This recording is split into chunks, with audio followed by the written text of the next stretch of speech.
The following live stream has been approved for appropriate audiences. It may contain occasional strong language and may not be suitable for younger or more sensitive viewers. Viewer inebriation is advised, though not mandatory.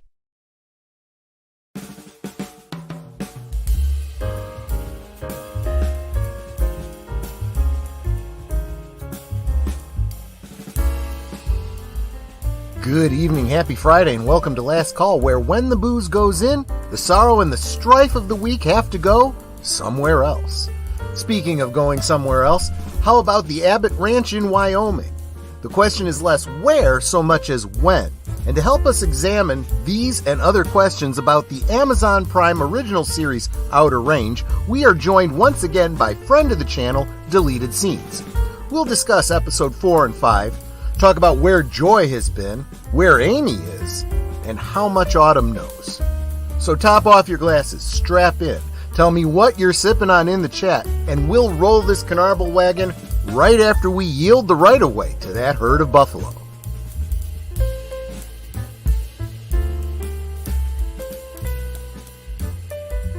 Last Call is streamed before a live audience. Salud, or should I say, howdy. Welcome, partners. Good to see y'all.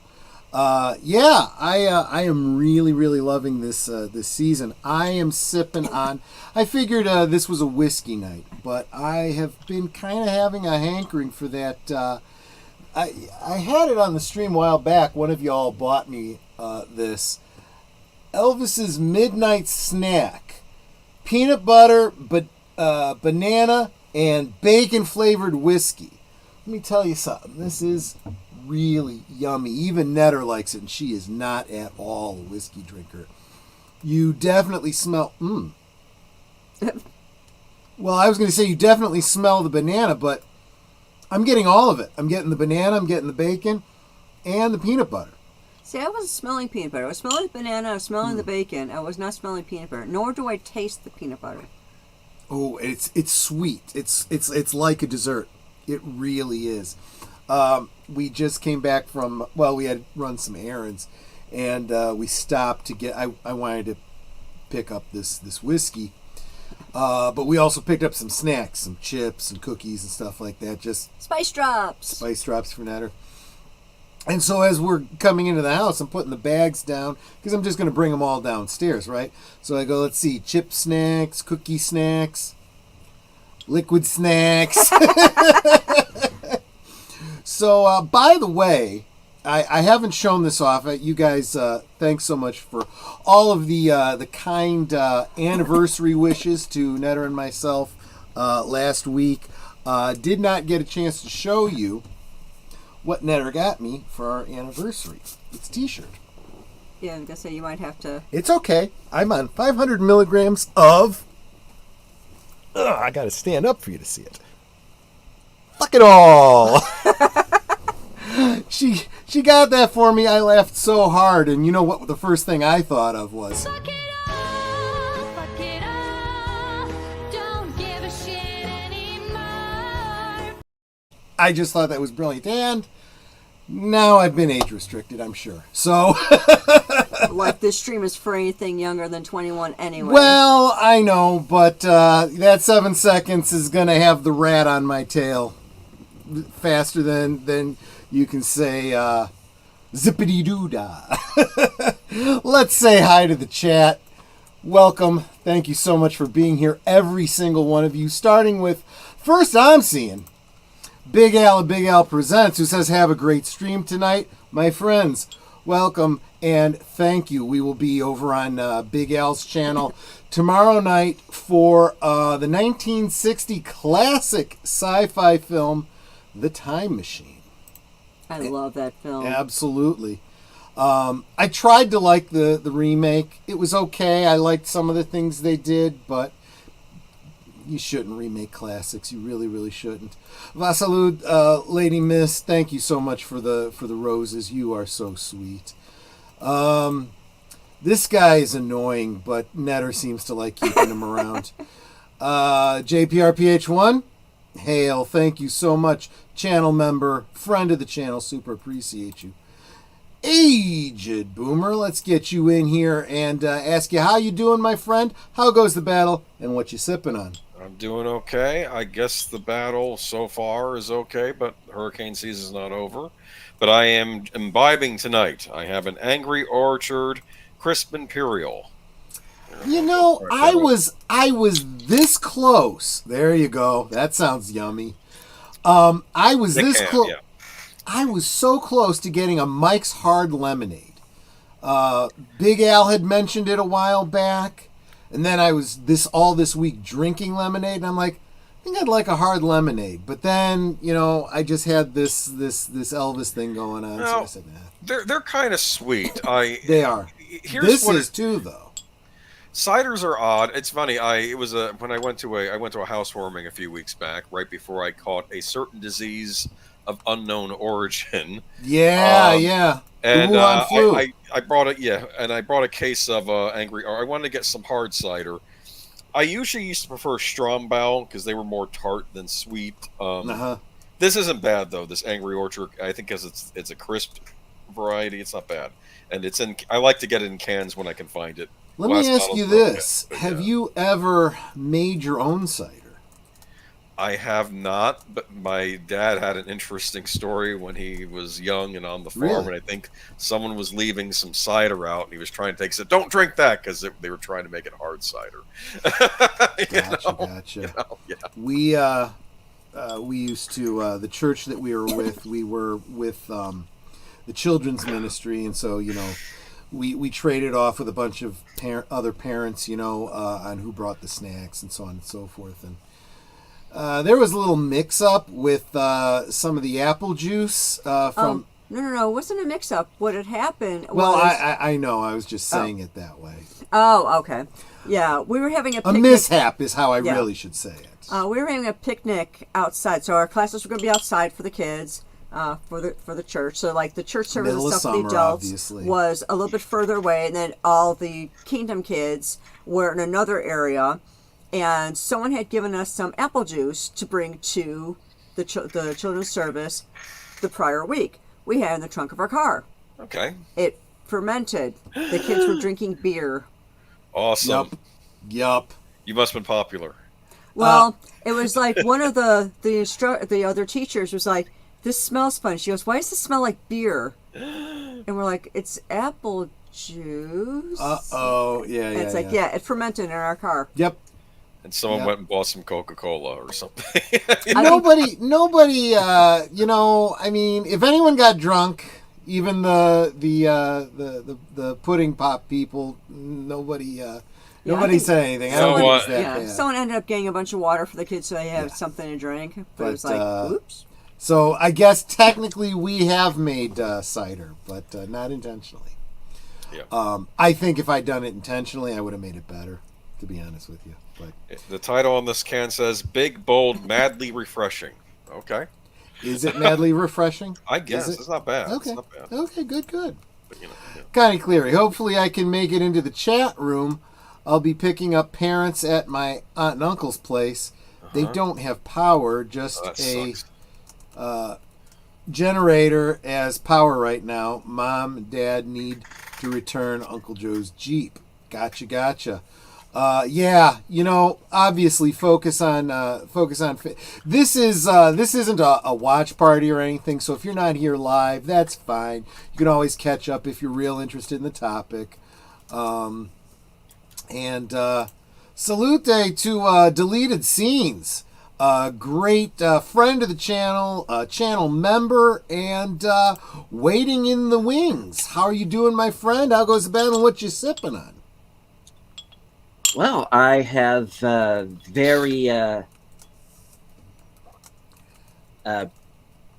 what's the word I am looking for? Damn it, I'm on the air and I forget what I'm going to say. Unfortunately, it's a noun and I can't guess here, it. There you go. It's probably a bad idea, but I was looking for the other word for bad idea. Oh, there you go. Ill-advised. I'm showing my age. Ill-advised drink if you're planning on going to bed anytime soon. But there you go. There you go. But good. And how's your week been?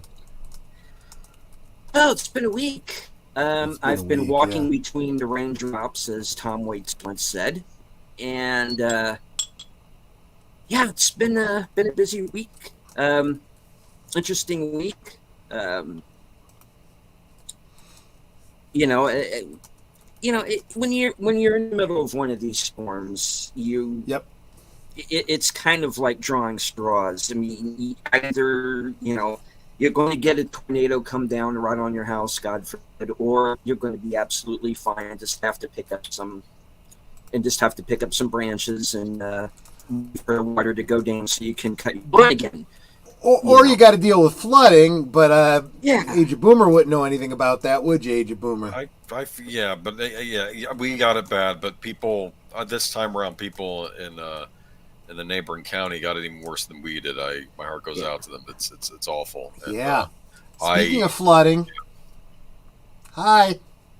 Yeah, it has nothing to do with the weather. It has to do with an appliance being replaced upstairs.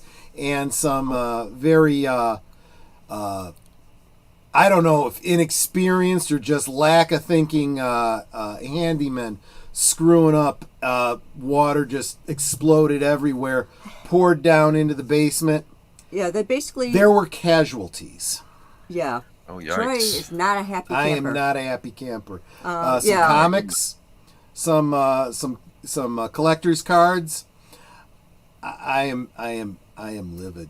Yeah, I already told the appliance company, it's like, y'all are paying for this. You're paying for the sink to be fixed because they broke the pipe.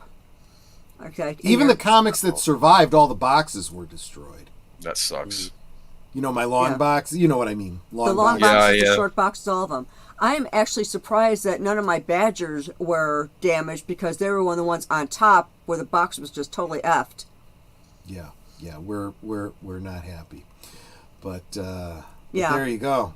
So, they're going to be sending their insurance adjuster to come and see stuff and be like, all these cards are ruined, all these comics are ruined. Fortunately, I was able to get, like, a lot of them didn't have damage, just the boxes were totally effed. That's good. A majority of them are okay. Although I still want to try to just take a quick look and make sure that I didn't miss any. Yeah, I'm going to have to go through all of them.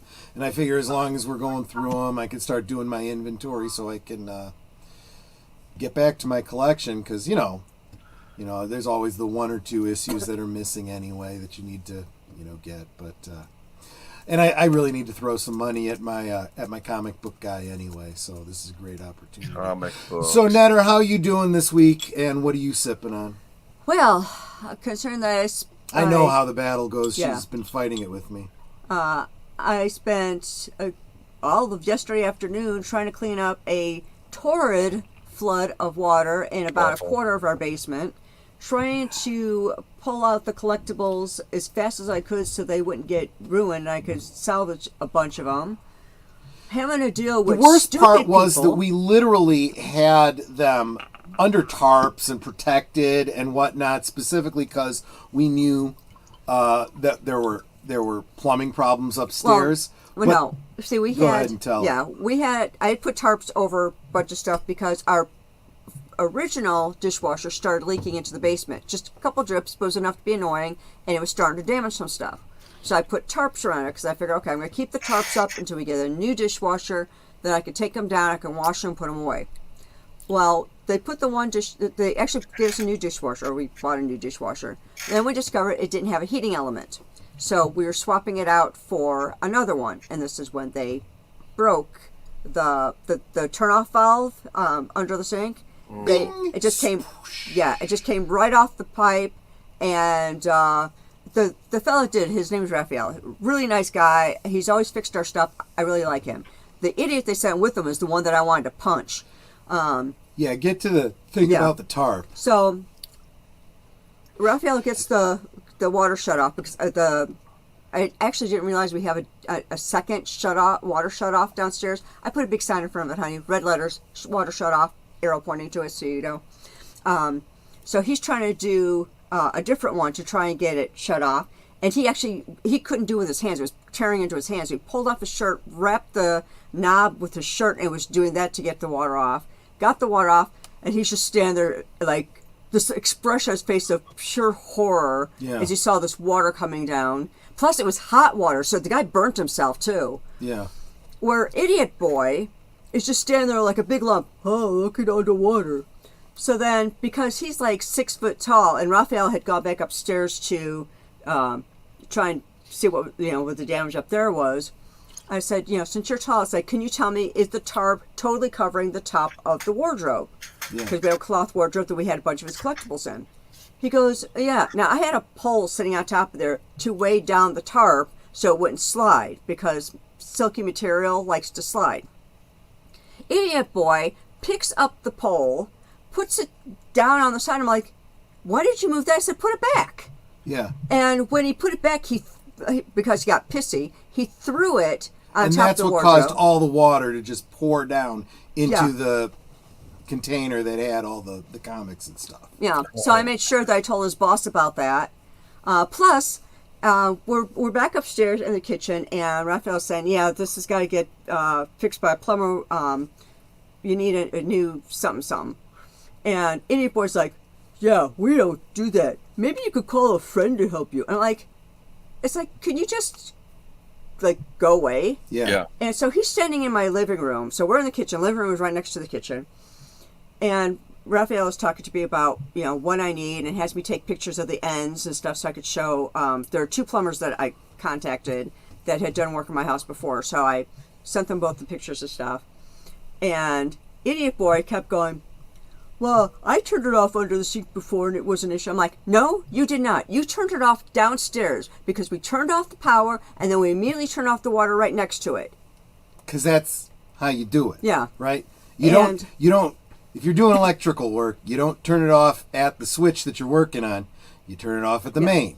If you're doing plumbing, you don't turn it off at the outlet. You go downstairs and turn off the main. The guy's still talking out his ass, pardon my language, but I'm kind of still pissed about this.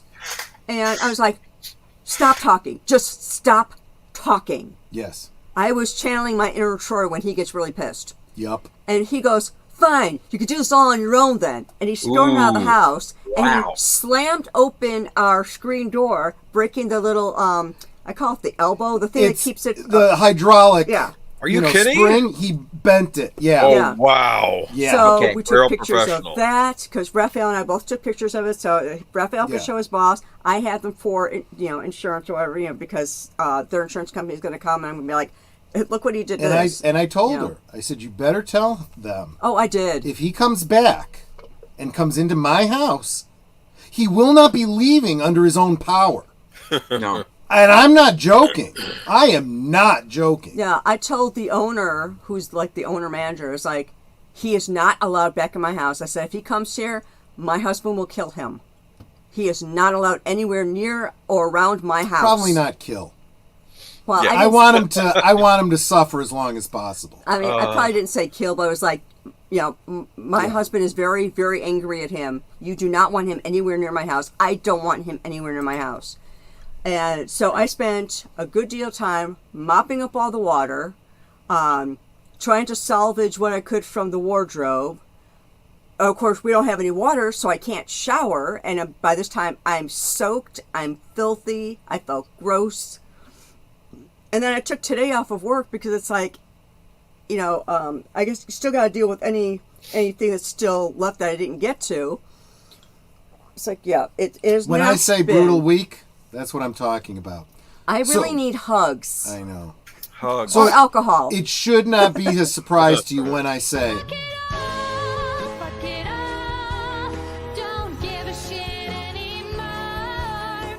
That's really what Friday's about. That's really why I roll out. That would make me like Frozen a lot more if that was actually in the movie. I was trying to Frozen. I was trying to find that clip online earlier today, and I ran across another one. I'm going to have to go back to and watch a different parody. I'm a hoe, and I'm like, I gotta check this one out. This sounds funny, but. Anyway, let me continue saying hi to the people that make all of this shit worth it. Welcome, FKHC 2005, otherwise known as Tim. Welcome. Good to see you, my friend. And howdy, Curtis Selby. Welcome. I've missed almost everything today, but you did not miss this stream, and I super appreciate it. Let's see. I thought I said hi to you earlier, but why the heck not? Let's say hi again. Welcome, JPRPH1, channel member. Appreciate you so much. Age of Boomer, I said hello to this chucklehead earlier. Did you see my comment? How I wanted you should have gotten Chuckles? You should chuckle. Yeah, exactly. That's why I said chucklehead. Of course, Mark Melnikoff. I have a never-ending prescription for fuck it all. There you go. And you work in a pharmacy, so you have easy access. Matanui Hale, welcome. Good to see you, my friend. Always a pleasure to have you here. The Time Machine. Any relation to the Miami Sound Machine? A great ancestor of, yeah. Doug working. So much cool stuff in the background. There's an Elvis booze? Yes. There's actually a number of Elvis boozes. Maybe one of these days I should do a stream all about Elvis booze. Like maybe on our birthday, January 8th. But again, yeah, this is called Midnight Snack. And those that know, Elvis's favorite midnight snack was a fried banana sandwich? Bacon, banana, and peanut butter sandwich. And by the way, thank y'all for letting me vent, because I would have been so ticked off the last 2 days. Thank you. If misery enjoys company, I figured, you know what, you guys might. Those of you that had a bad week, but maybe not as bad a week, can go, well, geez, I had a bad week, but I didn't have, my kitchen exploding and destroying my comics bad. Okay, when I started thinking about all this and my flood and all that, I'm like, okay, yeah, we had a flooding situation, but it wasn't nearly as bad as Boomers. So no, it wasn't. But what really pisses me off about it is, after all the advice I gave you and everything, I did all of that stuff. Everything was up off the ground. Everything is protected and whatnot. And we literally, it was more vandalism than the flooding. Well, is what it really was. Yeah, this was a man-made disaster. Yeah. Not a force of nature. That's what it sounds like. Yeah. Yeah, it's like the amount of water that fell from our kitchen into the basement was, I would say, the equivalent of like a bathtub and a half full of water. So Tim says, all at once. For Netter and Troy, Cubs or White Sox fans? Wait, now read the comment right underneath it. I want a riding motor. What? Something tells me that there's I see. Tim's next comment. I hope the White Sox don't move from Chicago, if anything, to the Burbs. My comment right underneath Tim's, I said one of each. I grew up Cubs, Northsider. Troy grew up Sox, Southsider. Yeah. And, we've talked about this on the stream before, and that's fine that you hadn't heard it. We don't talk sports ball very much. But, yeah, it was, neither one of us are big sports fans. So when we make our choice, it's not like we really give a shit. Fuck it all. But, yeah, she did grow up a Northsider. My grandmother and grandfather actually owned an apartment building on the south side of Chicago in Little Italy. So definitely, Southsider, Sox fans. And I know I've told this story about my grandparents moving out to Ohio. My uncle was a co-owner of a marina in Mansfield, Ohio. And again, my grandfather being a White Sox fan, his best friend when he got out there was a big Cubs fan. The Cubs. He'd say it exactly like that. The Cubs. Okay, wait. I like this comment. Geek Flag with Nate says, "What's up, Troy? While you're getting drunk, I'm dining on some Thai drunken noodles." I want to know what those are. And Mark gave me hugs, so thank you, Mark. Yeah, if you can get me a recipe for drunken noodles, I absolutely will be happy to eat them on stream. With his drunken cherries. Yeah, so one of each, but not so much fans that it even matters. You know, sometimes on streams we'll get a little just for the shtick of it, but neither one of us gives a shit. I'll tell you what, though, when the Sox won the World Series, it was a very mixed thing because I just had wished my grandfather was alive to see it. You know, he would have really loved that. You know, I prefer woodpecker cider. I'm with you, man. I'm with you. Let's see. Which church was this?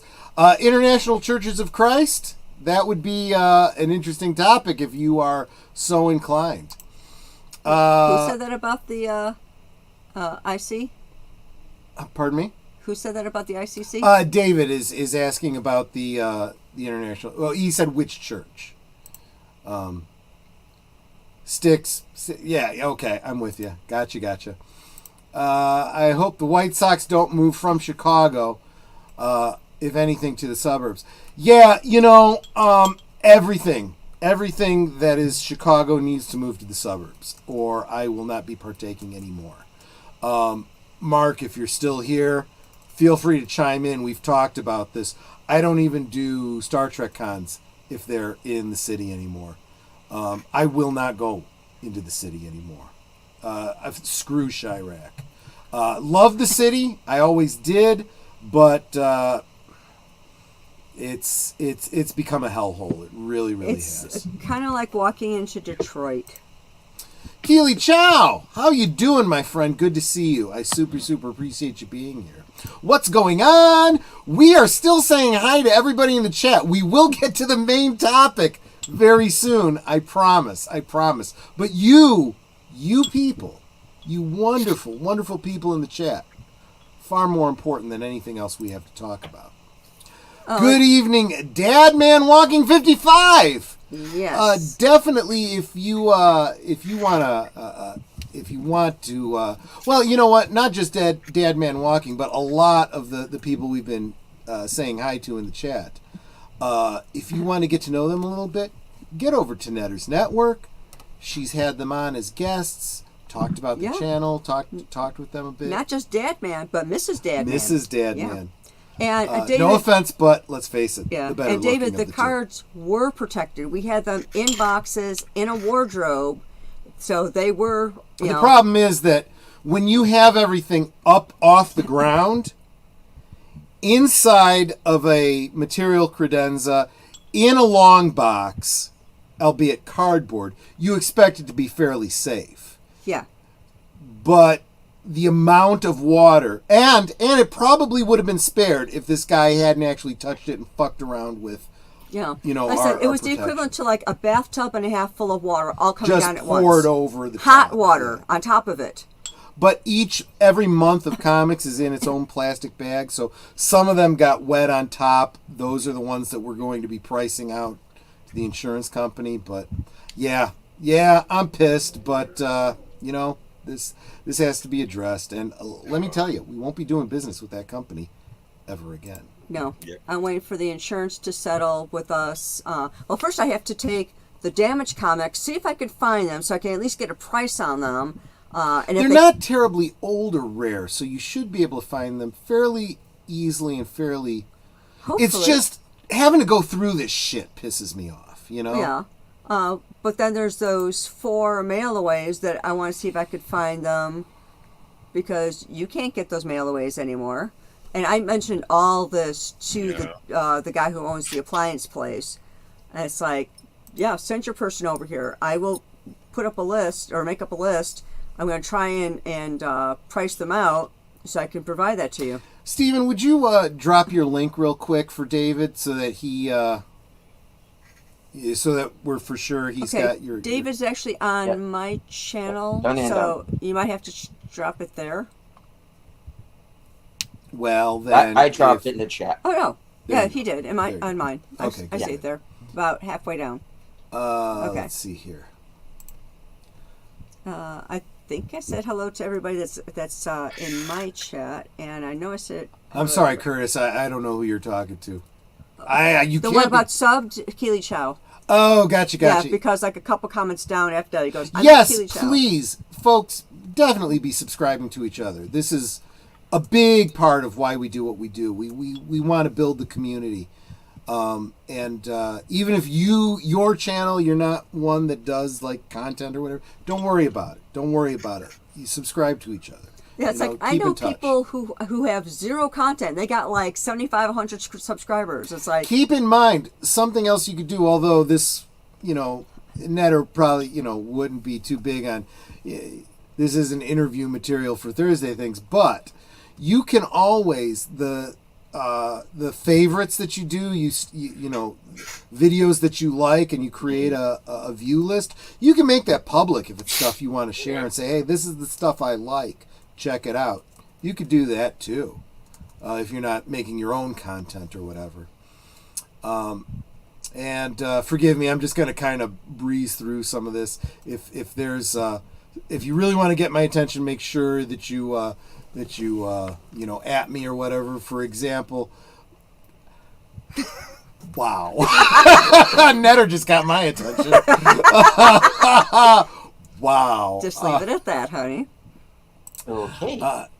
If I didn't say hi to Nate earlier, hey Nate, Troy and Netter, I didn't make the noodles myself. My wife ordered them from my favorite Thai restaurant. Ooh. So Netter, you're going to have to look up a recipe for me. Okay. Yeah, anything in the city, nope. See, it took a little while to convince Mark, but Mark's kind of realized, yeah, Chirac has become a place you don't want to go to anymore. And I thought that Tim had highlight. There we go. Tim said, remember, Troy and Netter, always look on the bright side of life. I'm too drunk to whistle. So I have been able to whistle ever since I had braces. It's good to be last call, Troy Pacelli. Well, it is on a Friday when you've been, there you go. Guys, again, if I missed a comment that you wanted me to highlight or make sure that I saw, make sure you highlight me or if it's really, really important to you, we now have the super chats, so you can always do that too. So, but holy crap, we're more than a half hour into this stream and we haven't even gotten to our main topic. No, you've just been listening to me bitching and moaning about the flooding. Sometimes you like to hear about other people's misery. It makes you feel better about your own, right?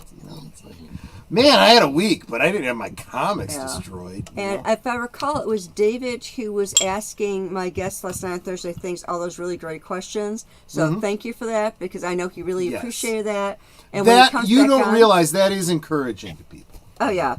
Because it's like I was trying to think of some different questions, and you were asking some really good ones. So I do appreciate that. And when he comes back on for his second book, I'd love for you to, to make sure you join us and, ask him the rest of the questions. So, recall you said something about wanting or having like a million questions to ask. So, yeah, you're definitely welcome to join.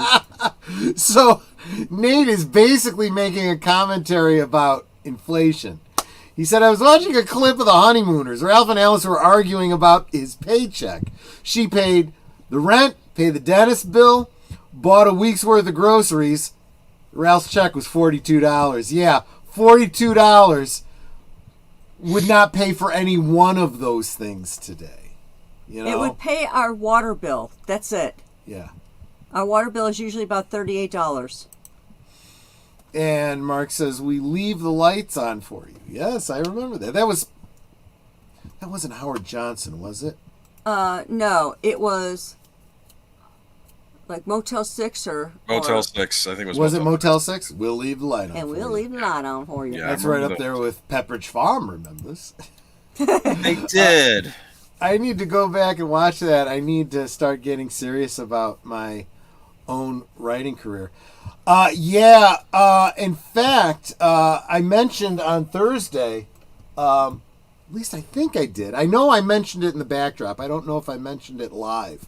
But I am planning to do a stream where I bring back all of the... and I mean on Friday. So all of the authors that Netter has had on Thursdays, all the authors I've had on Last Call, have them in one panel and kind of do a discussion, especially about self-publishing and so forth. And Curtis, that Frozen Purity, do you want to hide a body? Yeah, I've seen it before, and I just opened in another tab. Do you want to hide? I've seen that. I can watch too. that again later. Yeah. Thanks for that. Okay, so let's get to Outer Range. We are talking season 2, specifically episodes 4 and 5.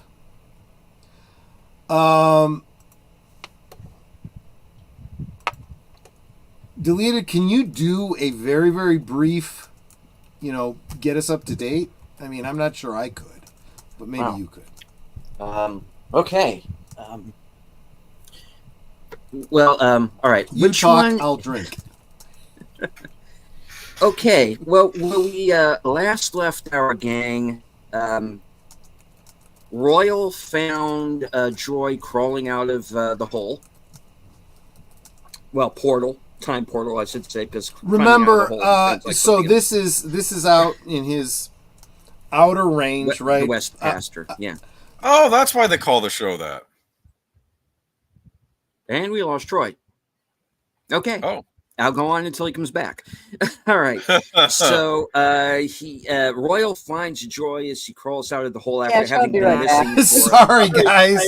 Sorry about that. This is what happens when you drink. It's just. I want to be on the left side. I'm kidding. Oh, okay. No. Leave it alone. Okay. Mess with it. I was going to say, if that's important to you, I'm more than happy. Thumbnail, by the way, I'm Doofy Doo. Yeah, we'll talk about him in a bit, but wow. Just wow. He is on the hallucinogenics. Yes. Well, in fact, it seems his entire family might be. Yeah. In a moment, we'll be getting into that. Real quick, let's say hi to Enigma Severance. My peeps! Yes. Enigma's going to be on with Netter Thursday. This Thursday. I think it's this Thursday. Let me just double check. Yeah, looking forward to that. I like the thumbnail that I did for that stream. I hope you do too, Enigma. But, whoa, wait. Too much, too fast. Sorry, I have been MIA. I have been busy with making sure school is... Dude, guys, this is... I super appreciate anything you do to support this channel. If you come and watch a stream, Memorex, when it's not live, leave a comment, hit that like button, you're going to encourage me. And then read Nate's chat right underneath that one. Pacelli, sound, should I check out now? I haven't started watching the show yet. It's on my list. Are there spoilers? Depends on how you feel about spoilers. I mean... I am the type that I care less about spoilers. Chances are, if I hear spoilers, it just makes me more interested to see how it panned out. If you are absolutely planning to watch it and you don't like spoilers, you want to get it fresh, maybe check out. I understand that, but. Yeah, this is more about the journey than anything. I don't think there's anything... well, I mean, if you haven't seen a single episode, if you haven't seen any of season 1, for example, you might even be kind of lost in what we're talking about. So, up to you, man. I totally understand if you decide to... He's already answered. Fuck it, let's go. I like your attitude, man. I really do. That demands another Elsa clip. I'm kidding. I'm already pushing it. If I haven't, incurred the wrath of the Eiger in his 2 showers. I just deleted scenes that started telling us all about it, right? Yeah, I just finished The Instigators. It is somewhat of a remake, just different, and it's hit or miss depending on the person. Yeah. Yeah, so I've heard that. Yeah, some mixed things. It's on Apple TV. Matt Damon and Casey Affleck this time around. Kind of a heist picture, sort of, and where it's not necessarily the heist that goes wrong, but the getaway that goes wrong. So, yeah, I do not have Apple TV, but I'll have to find it in other ways. I'm more of a Tangerine TV kind of guy. I'm sorry. Just go on. Tell us about Tangerine. The previous episode. Yeah. All right. So previous episode, as I was saying, Royal has found Joy, who, as she crawls out of the portal, wounded, and she's got a story to tell. Which is what episode 4, Ode to Joy, is all about, is where she has been. Netter, you're already getting the salivation on your new icon. Yeah, that was actually taken right after my daughter's wedding about 2 years ago. Yep. I had just taken my hair down from all the pins and everything, and that's what it looked like. I'm actually surprised by how dark your hair looks in that picture, because it's not that dark. It's just a lighting thing, I think. It could be. That was actually taken in our bedroom, but then on Maria with T and Telly, she changed my background for me, so it's got kind of like an Asian wall behind me, or Asian, not flag, tapestry behind me. And it's like, I just loved it so much. She's good at that stuff. It says made in Taiwan. Anyway, I'm sorry. Go on, deleted scenes. So we have that storyline. We have the whole Tillerson family party. They're all. There's a bit of dysfunction going on there, right? There's quite a bit of dysfunction, and they're now adding hallucinogenics to it because they have gotten a hold of this, the mineral, as they are referring to it. That so what? Wait a minute. Let's pause right there. Yeah. What do we know about this mineral? It's this black-looking. Mm-hmm. It almost looks like hematite, but like ground up, like hematite sand almost, right? And it only go loopy. It does. It only comes from the big hole in the outer range, the eponymous outer range. Mm-hmm. And it's got some kind of, for lack of a better term, I'm going to call it magical properties. For one thing, it's got healing properties, right? So let's look at the Tillersons, right? So who's daddy? He was in a coma, but this mineral like woke him up and brought him out of it, right? His son was bedridden, right? And then he took some of this mineral, and although it got him high, started hallucinating, all kinds of weird crap, it got him up out of bed. It healed him basically, right? But it does also seem to act as a drug. Like I said, a hallucinogen or whatnot. We'll get into that more when we start talking about Autumn and her use of it. She uses it as a drug. Real quick, I got to thank Orville Nation, who dropped a super sticker for me. Cool. It is a keep it up and exercise. Okay, fine. I'll get back to the gym. I'm with you. I got you. Thank you, man. But seriously, thank you so much. I'm learning all about this this YouTube thing, right? And the sponsorship and the whatnot. Netter and I were watching Culture Casino earlier today, and as we're watching, people are. This happens. You've seen this on some of the bigger channels, right? People will do like gift memberships. Yeah. And someone was doing like metric crap tons of. One person did 50. Then somebody else was like, I can't let that happen. And they did 50. So people are doing these 50, 50, 50, 50, right? And it's like, And Netter like goes and does the math, and she's like, "Holy crap, this is going to be a good month for Culture Casino." Yeah, for the 50 memberships, it was like $150, close to that. And sure enough, I'm like, but here's the problem with gift memberships. You give somebody a membership, and it's basically free to them, and they don't usually re-up the following month. That's part of the problem. I remember once I got a membership to Legal Mindset. Hell, not only did I not renew that membership, but I've stopped following him. That's a stream for another time. But yeah, it's a great little bump for him because he got a whole bunch of those. Oh, dude, another super sticker from Curtis Selby, $5. Mic drop. Thank you very much, my friend. You are awesome. But yeah, I so no sooner did I say that about Culture Casino, and I'm like, yeah, those are probably temporary.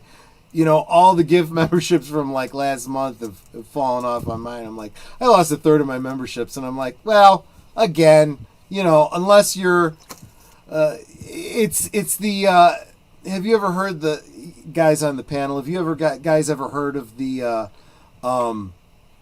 reason that newspapers cost 10 cents, 25 cents, $1.50, whatever, when they are really paid for by the advertisements in the newspaper? Do you know why that is? No.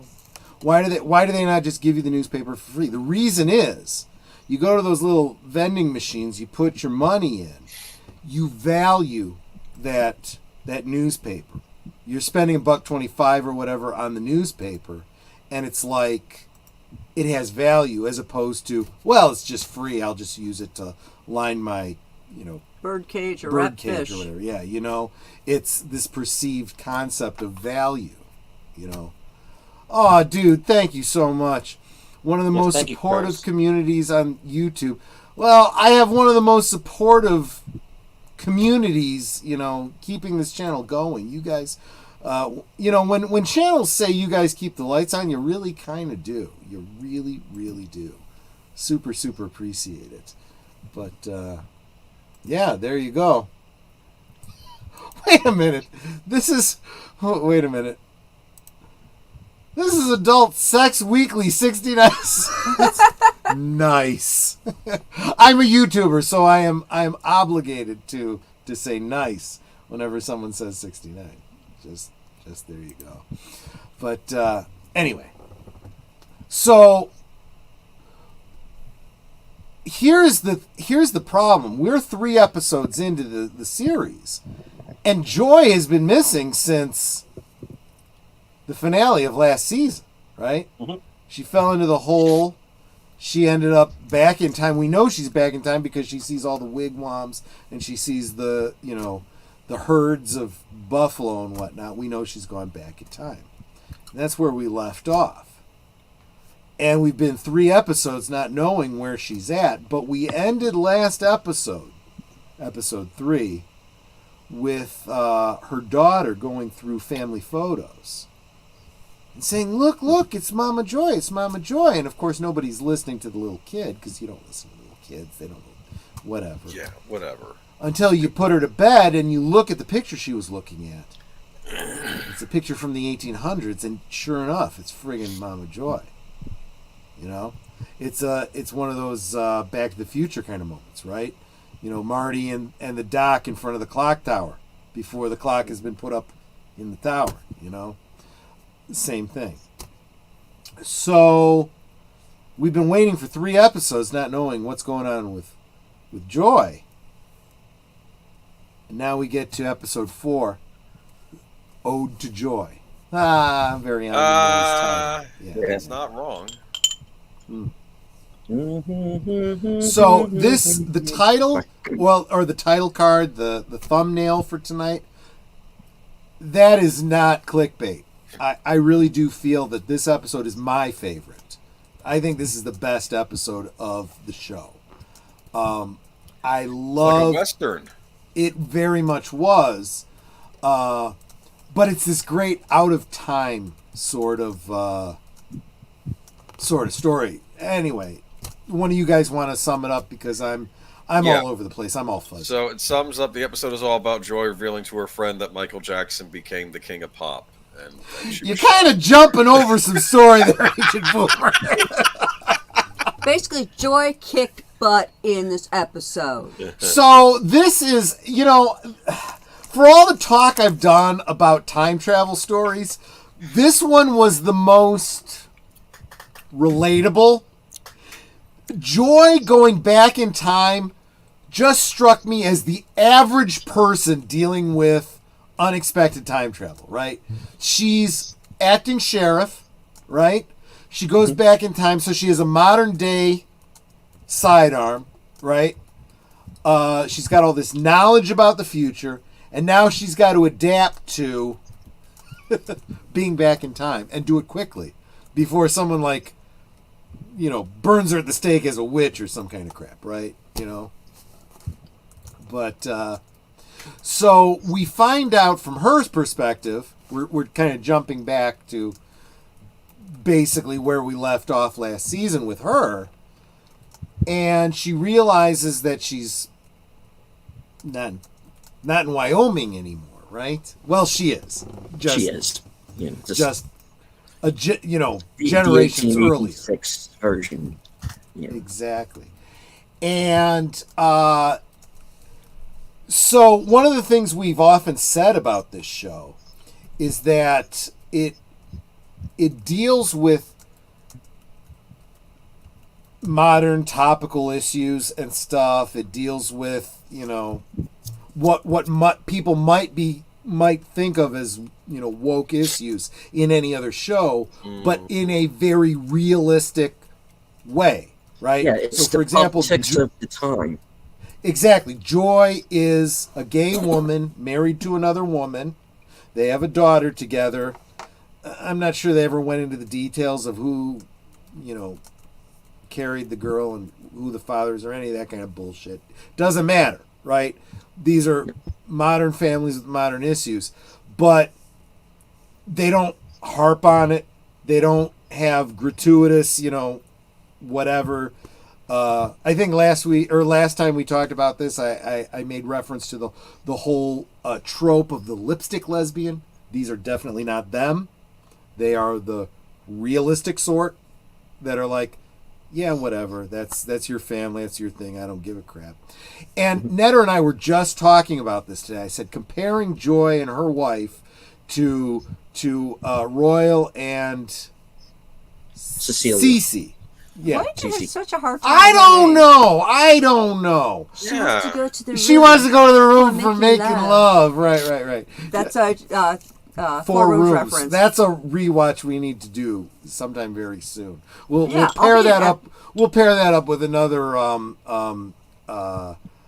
what's his name? Quentin Tarantino film. I'll be in the F soon enough. Right now, at the end of the year, I'm going into E. Fair enough, but you look at Royal and Cece. They're.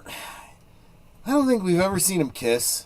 They're not lovey-dovey. They're just dealing with their family shit, in a very realistic way. And to be honest, Joy and her wife, the same thing. It's not like, if you're not paying attention to the fact that they're, a couple, you might even totally miss it. You got to be engaged in the story. So anyway, my point is, it doesn't hit you over the head with the woke bull crap. It's just, this is the world. This is the way it is. But she goes back in time, and she finds herself in the middle of, again, not a situation that, if this was a woke show, if this was a politically correct show, they would not be dealing with. Basically, a clan war between two different tribes of Native Americans. Mm-hmm. Right? Yes. And she obviously is of Native American descent. She speaks the language of the Shoshone. Yeah. Is that right?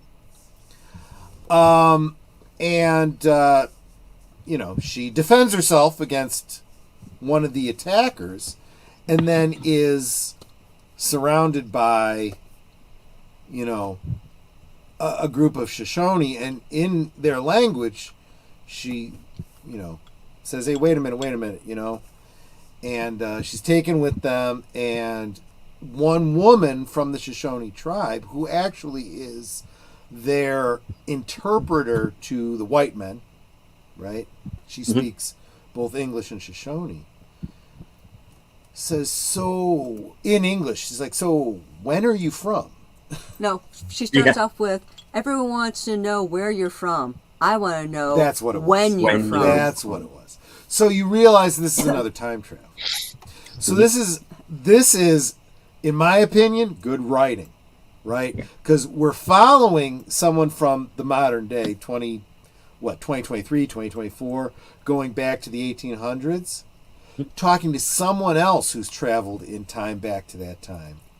From the 70s. From the 70s. And she's got a tattoo of some band on her. She's got a tattoo of Led Zeppelin, which in the 1800s looks a little freaky deaky, right? You don't expect.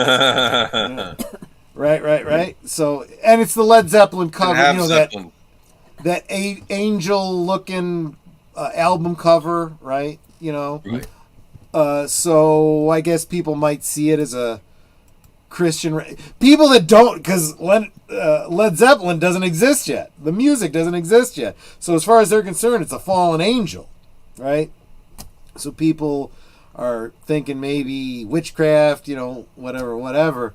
But so she's got a compatriot, right? Someone who, like herself, speaks Shoshone, is descended from the Shoshone tribe, but is out of time, right? So they become friends, and it's really emotionally taxing for her, because she realizes, she's like, how long were you here? And do you guys remember how long 1970s was here with the Shoshone? Oh, it's been.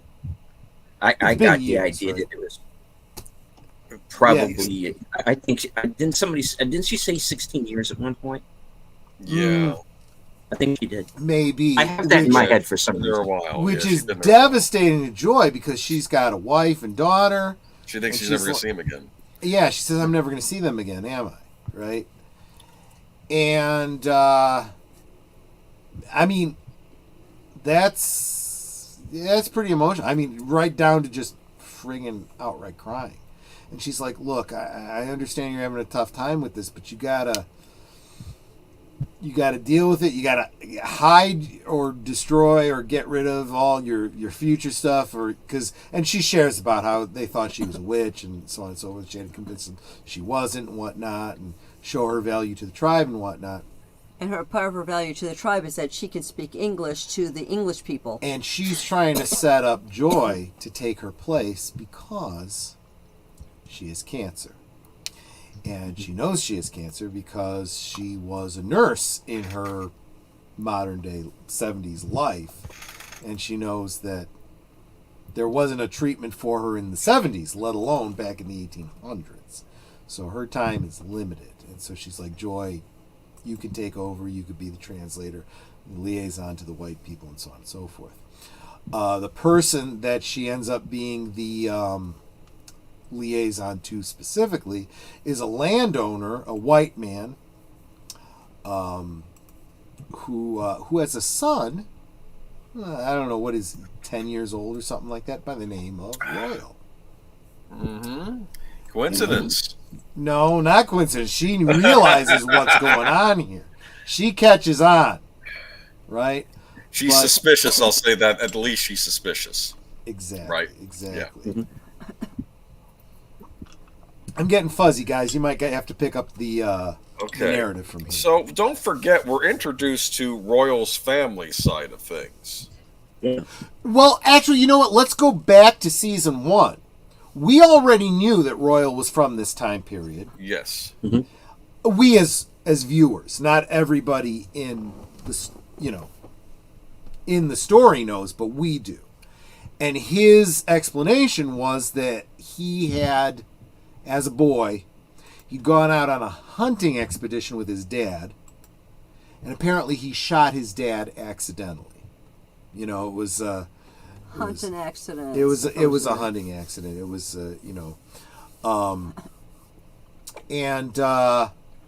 he was so devastated by killing his father, he ran off. He didn't go home, and that's when he fell into the hole and ended up in 1970, 80, something or other. I don't know. It was in the 70s. And he was on the Abbott farm where he was taken in by Cece's family, right? So he grew up with Cece. They fell in love. They got married. Well, sort of. It's more complicated than that, but that's a separate story that we'll get to in a moment. And so that's the story he told. That's how he remembered it. Yeah, I better let you guys take over from here because I'll screw it up and kind of ruin the story. All right. So, what is his father's name? Last name Sumner. What was the first name again? Sumner. Yeah. So we've been calling him Royal Abbott because that's what he's been going by, but he's not Abbott. He's Sumner. Sumner. Yeah. And his father is a little bit of a hard case, I think, right? He's an asshole. Let's just call it what it is. He's an abusive fucking asshole. Okay. He thinks it's tough love. We're assholes up against usually it. do. That's true. Yeah, he beats that his is wife. not where I wanted to greet somebody. You are not an asshole. You are an awesome person, the Clue Channel. Thank you so much. Channel member Clue Channel comes in to say, Troy, Netter, Boomer, deleted. Salute, friends. Salute, my friend. Thank you so much for being here. I remember seeing in the episode where he's getting Royal a new pair of shoes, right? I mean, this is probably getting too much into the plot. Dude. I'll say this: nothing is wasted on this show. The shoes play into the whole scheme that gets them. They really freaking do. They tell you so much about the dynamic there, and especially if you are somebody. I think anybody could relate to this, but I especially relate to it. Having been in the Boy Scouts, long hikes and so on and so forth. Shoes to protect your feet need to fit, right? I remember as a kid, I think I shared this story on a stream one time before. My mother bought me a 12-speed bike. It was my adult bike, and I was too young for it. It was too big for me. And I nearly killed myself on that fucking thing. Yikes. And she said, well, you'll grow into it. And I did eventually, after having a lot of repairs because, I'd run into things and I'd fall over and I really messed up that bike. I think it cost more than it was worth because of that decision. You know what? My stream, I can do this. I'm going to take a sidetrack and say, look, you need to be mindful when you're trying to save money. And this was something I told my grandmother. It doesn't do you any good to buy the cheap garbage bags that break and you have to use 2 and 3 of them. You end up spending more money that way than if you'd bought good garbage bags. Okay? That's true of anything, right? You can buy the cheap food, that makes you fat and full of preservatives and kills you early, or you can spend twice as much on the whole foods that are healthy that don't have, antibiotics and growth hormones in them and preservatives and extra sugar to keep them on the shelves longer. It's up to you, right? Yeah. It's the value is in how much you pay for it. Just saying. So anyway. Yeah. So. Oh. Yeah. Go on. Now, we were introduced to Royal Abbott's father when the first time Joy was, well, you're right, in the flashback episode where we find out that he shot his dad, but also in the when Joy finally goes back in time and he remembers those commercials. Hefty, hefty, hefty, wimpy, wimpy, wimpy. I remember that's like an 80s commercial. Damn, we're old. I'm sorry, go on. So anyway, I'm trying to think though, but I know the big part of the episode was Royal needs to get a new pair of shoes. Dad goes into the shoe shop, and he gets of course shoes from the cobbler. So remember, this is Wyoming in the 1800s, so it's still frontier. Cobbler makes those shoes right there, custom, and they're way too big. He made them the size he was told to make them, not having measured. Because he thought he was making them for Mr. Sumner. Exactly. Not for Royal. And here's what's interesting. Royal sits down, he's about to untie his shoes, and what does Mr. Sumner, what does his dad say? No, don't do that, son. That's his job. Yes. And the shopkeep which is immediately just assholery and he's like, yeah, that's my job. You know. He's very sorry, go ahead. Yeah, because he could tell his hackles were up. It's like, yeah, it's my job, but you don't need to treat me like I'm crap. Like I'm a servant. You know. This is very much about, and I get this from this episode, that this episode is actually very class conscious. It is. Yeah. Well, not only that, but the idea of people who, I don't know what the term is for it, but play to being a higher class than they are. Yes. Because he's a landowner, he thinks who the hell he is, but we realize very early on that he's got a financial situation and he's dirt fucking poor. So he's putting on airs. I think that's the term I was looking for. Putting on airs. That's a good way of putting it. Yeah. And of course, he's just, and then of course he goes to pay for the shoes. Yep. And what happens as a result of him paying for the shoes? He doesn't have enough money. Well, because the cobbler raised his prices and didn't tell him that he was raising his prices. But it wasn't, it was played like,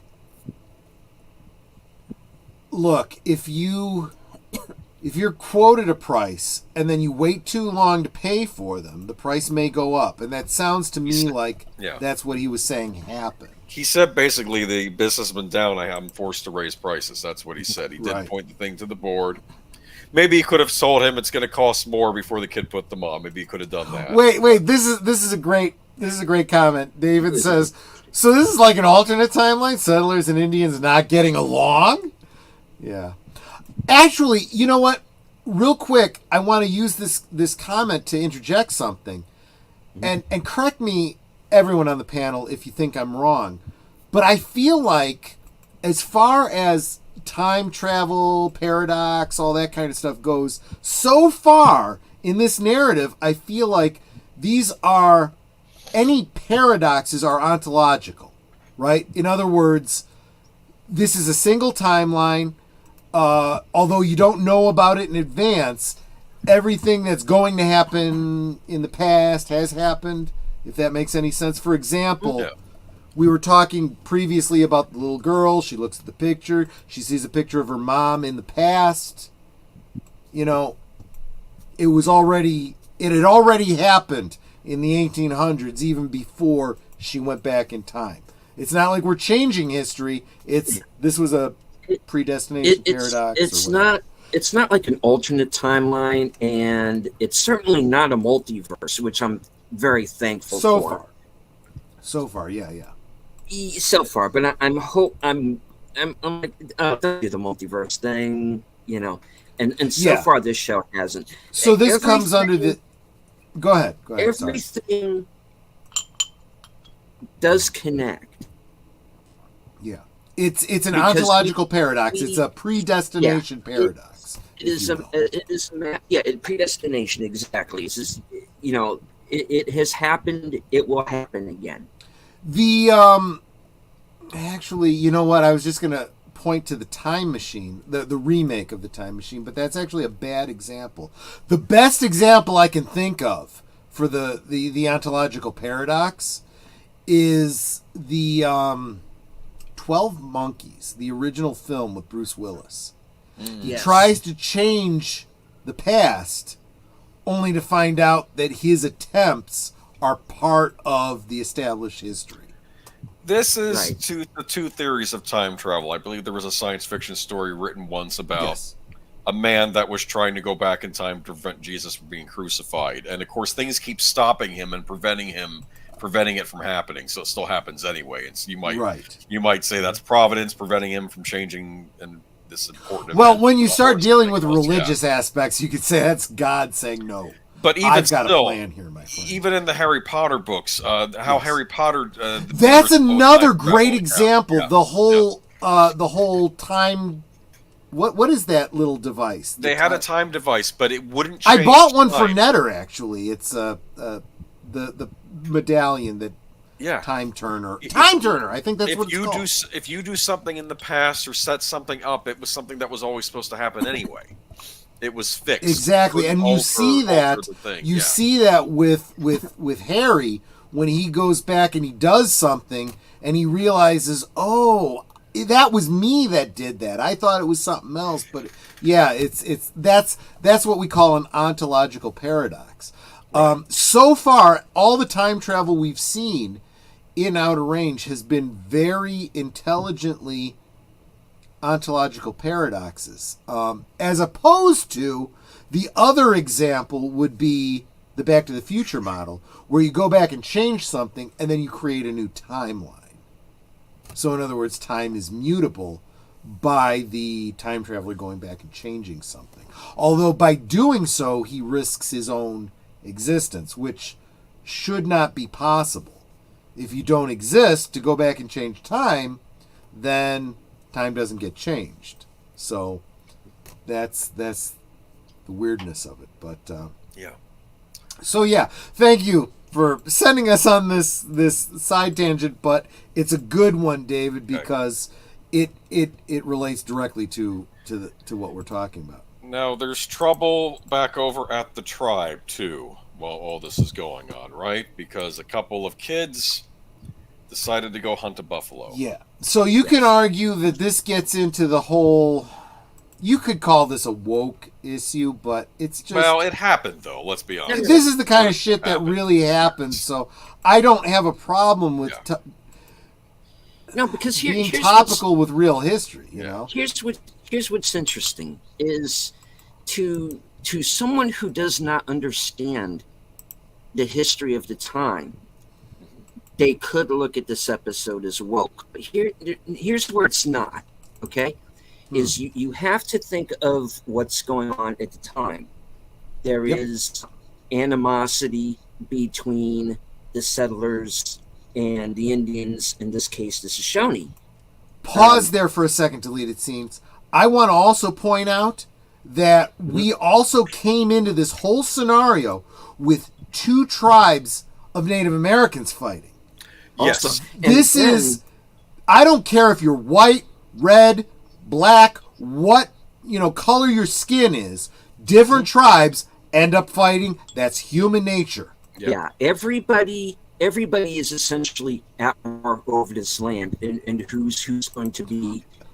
And at the same time, because Nate is commenting, I also want to point out that sometimes, regardless of skin color, you can still be the same tribe. My buddy. Yeah, but and here's another thing that I want to bring up, because you not only have this potential for confrontation between the Shoshone and the settlers, you also have this infighting going on with the settlers themselves as well. Yes, good point. Thanks for bringing that up. The land barons and I'm sorry. Right, exactly. The land barons, because they even flat out say it, the Sumner, can you even afford to live here? That's their way of digging at him. And that's why he is. I also want to use that opportunity, and because it's my stream, I friggin' can, is to point out that this is human nature, and this is exactly why, the whole socialism construct doesn't work, because we're human beings, and we're naturally selfish. It's always going to work out that way. So, you can imagine your kumbaya utopia. It's never going to happen. Doesn't work. You can argue, oh, Jesus wanted a socialist. Yeah. Jesus did among the believers, but there was no mistake that the heathens would never buy into that. Share everything amongst yourselves because you're brothers and sisters. But just keep in mind that you're living in the world, and the world will forsake you. So, Sorry, that was my little. That was my tiny little soapbox. So go on. It's fine. David. But yeah, and it was basically you were talking. And I'm not sure which thing you're referring to, Nate. But amen, hallelujah, brother. I'm with you. I'm with you. We are simpatico. We wouldn't be on the stream together if we weren't simpatico. I super appreciate you, my friend. Anyway, I believe deleted scenes was bringing up when the guy made the comment, "Can you afford to live here?" And Mr. Sumner's ties into Mr. Sumner. Go exactly. ahead. Sorry about that, but yes. I think you're going to say something. You know, so you have this class system going on within the town, and you do have to remember this is the 1886 version of the town that we have been in throughout the entire show. Right. So we are seeing how the town itself has grown over the generations, which is also a very fascinating. It's kind of like we're getting Centennial instead of like 16 hours, you're getting it 8 hours. I'm going off track. Centennial, very good miniseries from the 70s and 80s. Check it out. And it was about how this town got formed from back into 1800s to present. Anyway, this is past that. It just kind of popped into my mind. Come inside now. So we're seeing what the town itself was like in 1886, and things have not really kind of changed all that much, really, because you have the I land think barons who are very, that is definitely their intent. Of those land baron types. Oh, yeah. Tillerson ancestor, I wonder, or maybe not. Yes, I maybe, but it doesn't matter. What they're getting at is human nature, right? Yeah. The tribalism, and this is just friggin' reality, right? There's always going to be strife between families, between neighbors, between people, right? Yeah. So, a couple of the younger kids, they went off to go shoot a buffalo to prove themselves in front of the tribe, while, of course, the warriors are away. So the warriors aren't at the tribe right now, the adults. So what it comes down to is this question of property rights, right? Because so they see, go ahead. They have gone onto the land of some white landowner, and one of them even... Dick. Yeah, one of them points out, we're not supposed to, it's that whole mentality of who owns the land, right? Well, part of it was these two teenagers shot this buffalo because they wanted to prove themselves to the tribe they could bring back food to feed everyone. Right. And the female was like, we can't, basically, we can't afford to lose this buffalo. We shot it, we need to get it and bring it back. Right. So she was daring to cross over the river onto the white man's property to get this thing. And, of course, because they were on the white man's property, he shoots one of them. The other one escapes. No. No, he hit the girl over the head with the butt of his rifle or something, and the other one ran off. Right. That's when the horse get shot. Did the horse get? Were they on a horse? I don't remember now. Maybe they weren't. No, Maybe they were just. No, they were ran off. No, they were on foot. Walking. They were on foot because they were stalking. But that's important. The girl gets taken. The other gets away to tell the tribe. But okay, go on. I'm sorry. Okay, so the girl gets taken, and the boy makes it back to the tribe, and he's like, Feather's been taken. I think that was her name. And explains what happened. Wow, good memory. I didn't catch that. I think that was her name. And it's like, the white man took her. This is what happened. We were, we shot a buffalo. We were tracking it. They took her. And the other woman that speaks English was saying to him, or saying to Joy, we need to get her back. We can't wait for the warriors to come back because she will be gone from us. So Joy goes, gets her handy dandy little 9mm, and goes right. Her modern. her modern sidearm, as I was talking about. Real quick, I do want to say goodnight to Matanui. I know that our streams go a little late for you, but damn, it's super encouraging that you still come by for the early part of the stream. Thanks so much for being here. Have a good night. And so before she goes off, she gets blessed by the tribe elder before getting on her horse and going after the girl. And her only request is, give me your fastest horse. So she takes off. She gets to the place, and because she's a modern day cop, she knows how to sneak up behind people. She ends up, there's one guy like playing a fiddle sitting out in the yard. So let me set the stage. There's two white guys, and they're definitely going to assault in a physical way this girl. There are two guys in the house. There's one guy outside. Oh, right, one guy outside. So the one guy outside, he's just sitting there playing his fiddle in the yard, and he's got a shotgun with him. And Joy kind of sneaks up behind him and fights him, knocks him out, and... No, she shoots him. She kills him. Oh, she knocked him down. Yeah, right. She shoots him. Oh, that's right. She shot him right in the head, if I recall. Boom. Because you got the guy in the house through the head, too. Yeah. And then she's a good shot. Yeah, she busts into the house, and she's shooting at these guys. She manages to get shot herself in the leg, like lower leg. She got hit in the leg. I have to assume it was not the femoral artery, because she survived, but it was bad. But she ends up killing the other two guys, or actually killing one of them. One of the other guys managed to, run out and escape from her. So Joy grabs the Indian girl, Feather, and she's like, David, come on, we gotta get out of here. No, you're absolutely right. Not only were they not watching each other's backs, for fuck's sake, they were just thinking with their Johnsons to molest this girl. Yeah, because then Feather tells Joy, they told me what they were going to do to me. And you could just let me comment on that real quick. The way they dealt with that, we all knew what was happening, but the way they addressed it was very... They did a good job of sanitizing it. Yeah. And I thought that was damn classy. So you got Joy, who's injured, with Feather, and she's like, come on, we gotta get out of here. Again, she's got this really bad wound in her leg. Yeah.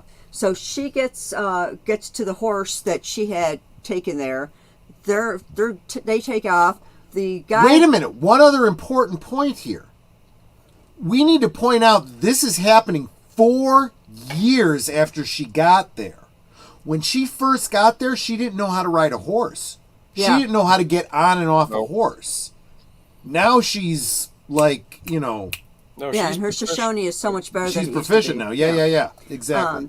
So she and Feather take off on the horse. They go for a little bit before Feather's like, we have to take care of your wound, or you're not going to make it back to camp. So she slides off the horse, makes Joy get off. She's finding some herbs and stuff to try and make her a wrapping for her wound. And Joy, after she wraps her leg... let's face it, it's a tourniquet. Yeah. Well, that comes later. But she tells Feather, take the horse, go back to the tribe, warn them. I honestly thought she was going to lose the leg, to be honest with you. Yeah, she's like, go back to the tribe, warn them. She's like, I don't want to leave you. She goes, go. She makes her go. Yes. So then after the girl takes off, then she ties a tourniquet around her leg to try and stop the blood flow. She is just laid up underneath a tree. Yeah. She knows violence will now come to the tribe because the one man, she didn't get the last guy. Yeah. Yes. I think her idea was to kill all of them. It was probably going to have to kill all of them. There probably wasn't going to be a peaceful solution. She knew that. Right. Yeah. So no witnesses, right? Yeah, and there was a witness. And it was the guy that owned the land, too, not just one of his lay workers. Who wasn't entirely truthful in his... Of course not. No. And as we find out, kind of has his hooks into Sumner as well, and it kind of manipulates him through the promise of work and money that... which means that Sumner asked to work on the land prior. We do need to point out Sumner. When we say Sumner, of course, we mean Royal's father. Yeah. Let me find out his first name. He's got some debts. He's got some serious problems. So, anything that can save his farm, anything that can save. He's selling his cow when we first see him. He's saving his fucking cow, which his wife has a real problem with because they won't survive without that cow. She's a little bit more. Yeah, whereas Sumner was like, well, I got to pay for the shoes, and, It's like, now, I don't know how much extra he owed. I hate to sound like the woke guy here, but this is why Netter and I are 100% partners in our marriage when it comes to finances. In fact, to some degree, I kind of defer to her because she's got a better head for money. Well, I just know it's in our bank account what we can afford. Well, yes. Yeah, because I take care of the finances. But it's like, I don't know how much more he owed on the shoes. I can't expect it was that much because he already paid the guy whatever the old price was. It's hard to, because we could do the actual math to figure out how much he was short, but I don't know what that means in, right, terms but of I think modern selling money, the cow or giving the cow to the guy was overkill as far as he was giving him way too much to pay this very small debt. Actually, David, you're not wrong. He says it sounds like everyone was up Schitt's Creek. He's not wrong. Maybe the leftover money was drinking money. Or gambling money. Actually, I could. They didn't say anything about that. Look, Netter and I just got back from the liquor store, and I'm just thankful that we have enough fluidity to buy the fluid. Maybe that was Levi's plan. He was going to go to the poker table with what was left of the money. There you go. Levi Sumner is his name, by the way, and because of this change in history, the blue jeans industry was completely altered. I'm kidding, of course. Let me tell you. Okay, as a side note, guys, if you are history buffs, look up the history of Levi Strauss and the whole, jeans industry. It's very, very interesting. And how it played into American history. Oh, yeah. And where Levi Strauss himself eventually ended up is... Yes! See, Okay, good man. Good man. Yes. This is why we're simpatico. This is why we're friends. Anyway. Yeah. So I thought it was overkill for him to be trying to give this guy his cow for whatever pittance he might have owed for the shoes. And I think his wife was right, going, "You're not selling or giving away our cow." It was an interesting confrontation. She brings out the freaking shotgun. Yeah, and then her husband backhands her, and the dude's like, "Dude, your wife, manage her," And she's used to getting hit. It looked like too. And it really looked like Royal was used to seeing it. Yep. And dealing with it. And getting hit himself. Well, and then he had the whole shoe thing going on and everything. He was at his breaking point too. Yeah, because his father said, "How the shoes feel?" He goes, "They hurt." He goes, "You'll grow into them."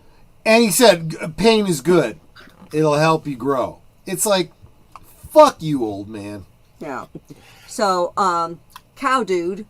Just an aside, I really related to Royal on this. My dad died a couple years ago, and I recently said to Netter, I said, "You know what? I'm just so glad my dad's not around to vote in the next election, because he always voted Democrat." And I'm like, oh, fuck. We live in Illinois. He's probably still going to vote Democrat. I'm kind of not kidding. Anyway. Sorry. Damn it, it's my stream. I can be political if I want to. You asked me to tell the story. I know, I'm sorry. I keep interrupting you. I get a sentence in, this is the 30-plus years of marriage. She should be used to being interrupted, which is wrong. You're still within throwing distance, and I got heavy things. Yes, and I would deserve to be hit by one of them. Anyway, so as Royal's dad is talking to the guy who wants his cow, the fellow that Joy didn't kill comes up on his horse going, we need to track this Indian and da-da-da, and, they did all this stuff, blah, blah, blah, basically make up a pack of lies. So, Royal's dad's like, it's best to track on foot, tells Royal to grab another shotgun, which is like twice his size, and tells him to hurry up. Which reminds me, I kind of like to invest in a shotgun. We really need one. But don't I was thinking M16, but sure, okay. Don't forget though. Look, I don't want to have to get a friggin' license and I could shoot an M16. I know you can, but they're going by to the sheriff, I think, and the mayor of the town and all that, and they're saying, you know, and there's the townspeople are getting stirred up in a fury, right? Yeah. Everybody's taking your side, Netter, and to be honest with you, they're right. Anyway, so Royal is dad, and the guy that Joy didn't kill, I think the other guy went someplace else. Maybe he went back to town or something. I don't know. But anyways, those three of them are out trying to track the Indian because Royal's dad apparently is really good at tracking.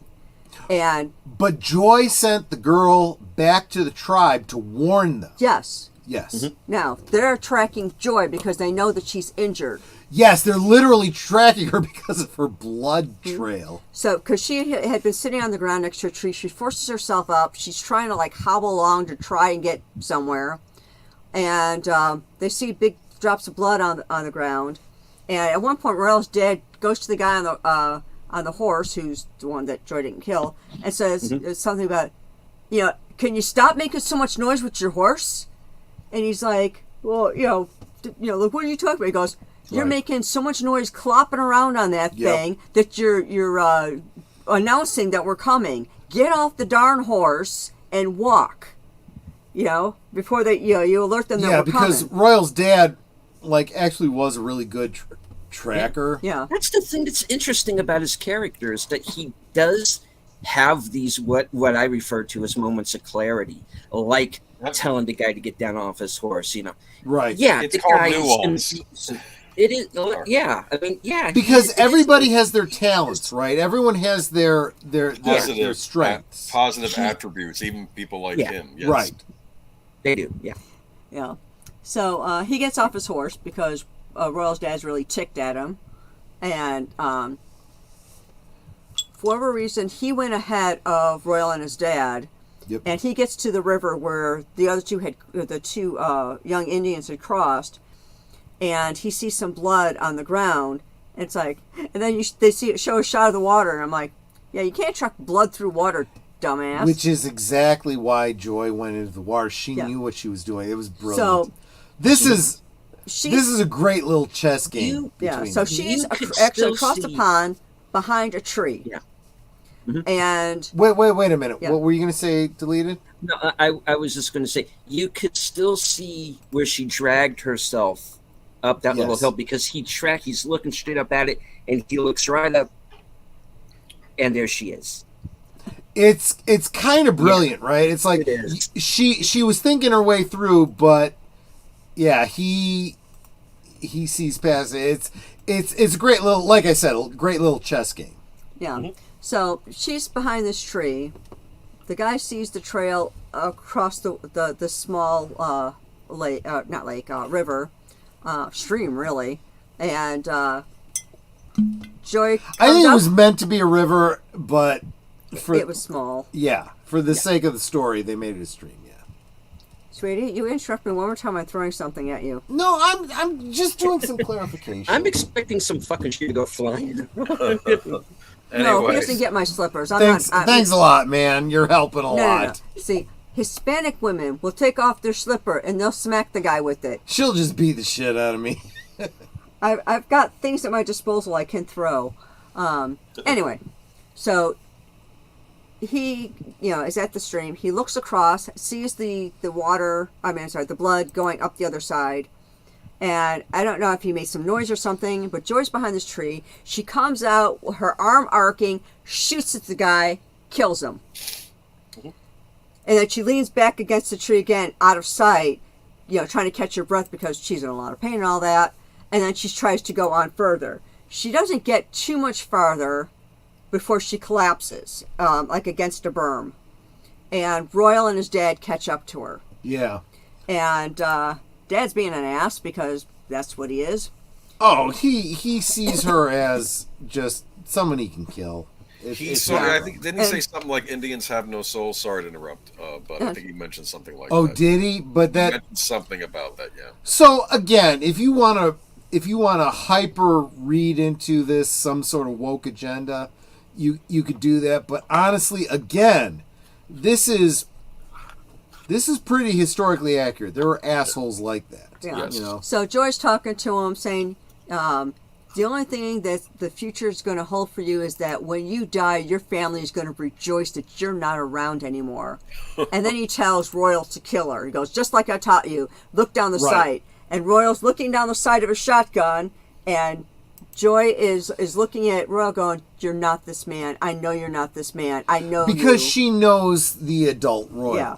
You know. And then Royal turns his weapon onto his dad, bam, blows him away. Which is brilliant storytelling, because you realize there's a cognitive dissonance in Royal, in what he remembers and what actually happened. And his dad is ragging on him the entire time. Come on, boy, like, are you stupid? Come on, what did I tell you? But what's key, you could almost tie this to, and this is a trope, you've seen it in many other films, many other Westerns, and I include Star Wars in that. Star Wars is really a Western in space. Mm-hmm. That whole interplay between Greedo and Han Solo, right? Where he says, over my dead body. Oh, I'll bet you have. I've waited a long time for this. Blam. He's like, you're going to kill me anyway. I'm going to kill you first, right? It's the same. This is exactly playing out the exact same way. Real quick, I want to say hi to DJ Play Nice.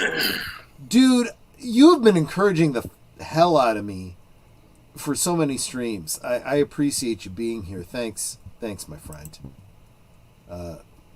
And he says salute to Netters Network. Oh, of course you do. Absolutely. Oh, of course, because she's the better partner in this marriage. Let's. And I'm getting some wowzers on my new avatar there. Enigma needs to drop out. Enigma, I hope you come back and catch the rest of this, because we're not even through the first episode here. Because Troy won't let me talk. I know. I'm but I feel like we're having fun, so I hope you come back, my friend. Yep. And you can always watch the rest of this on the rewind. Absolutely.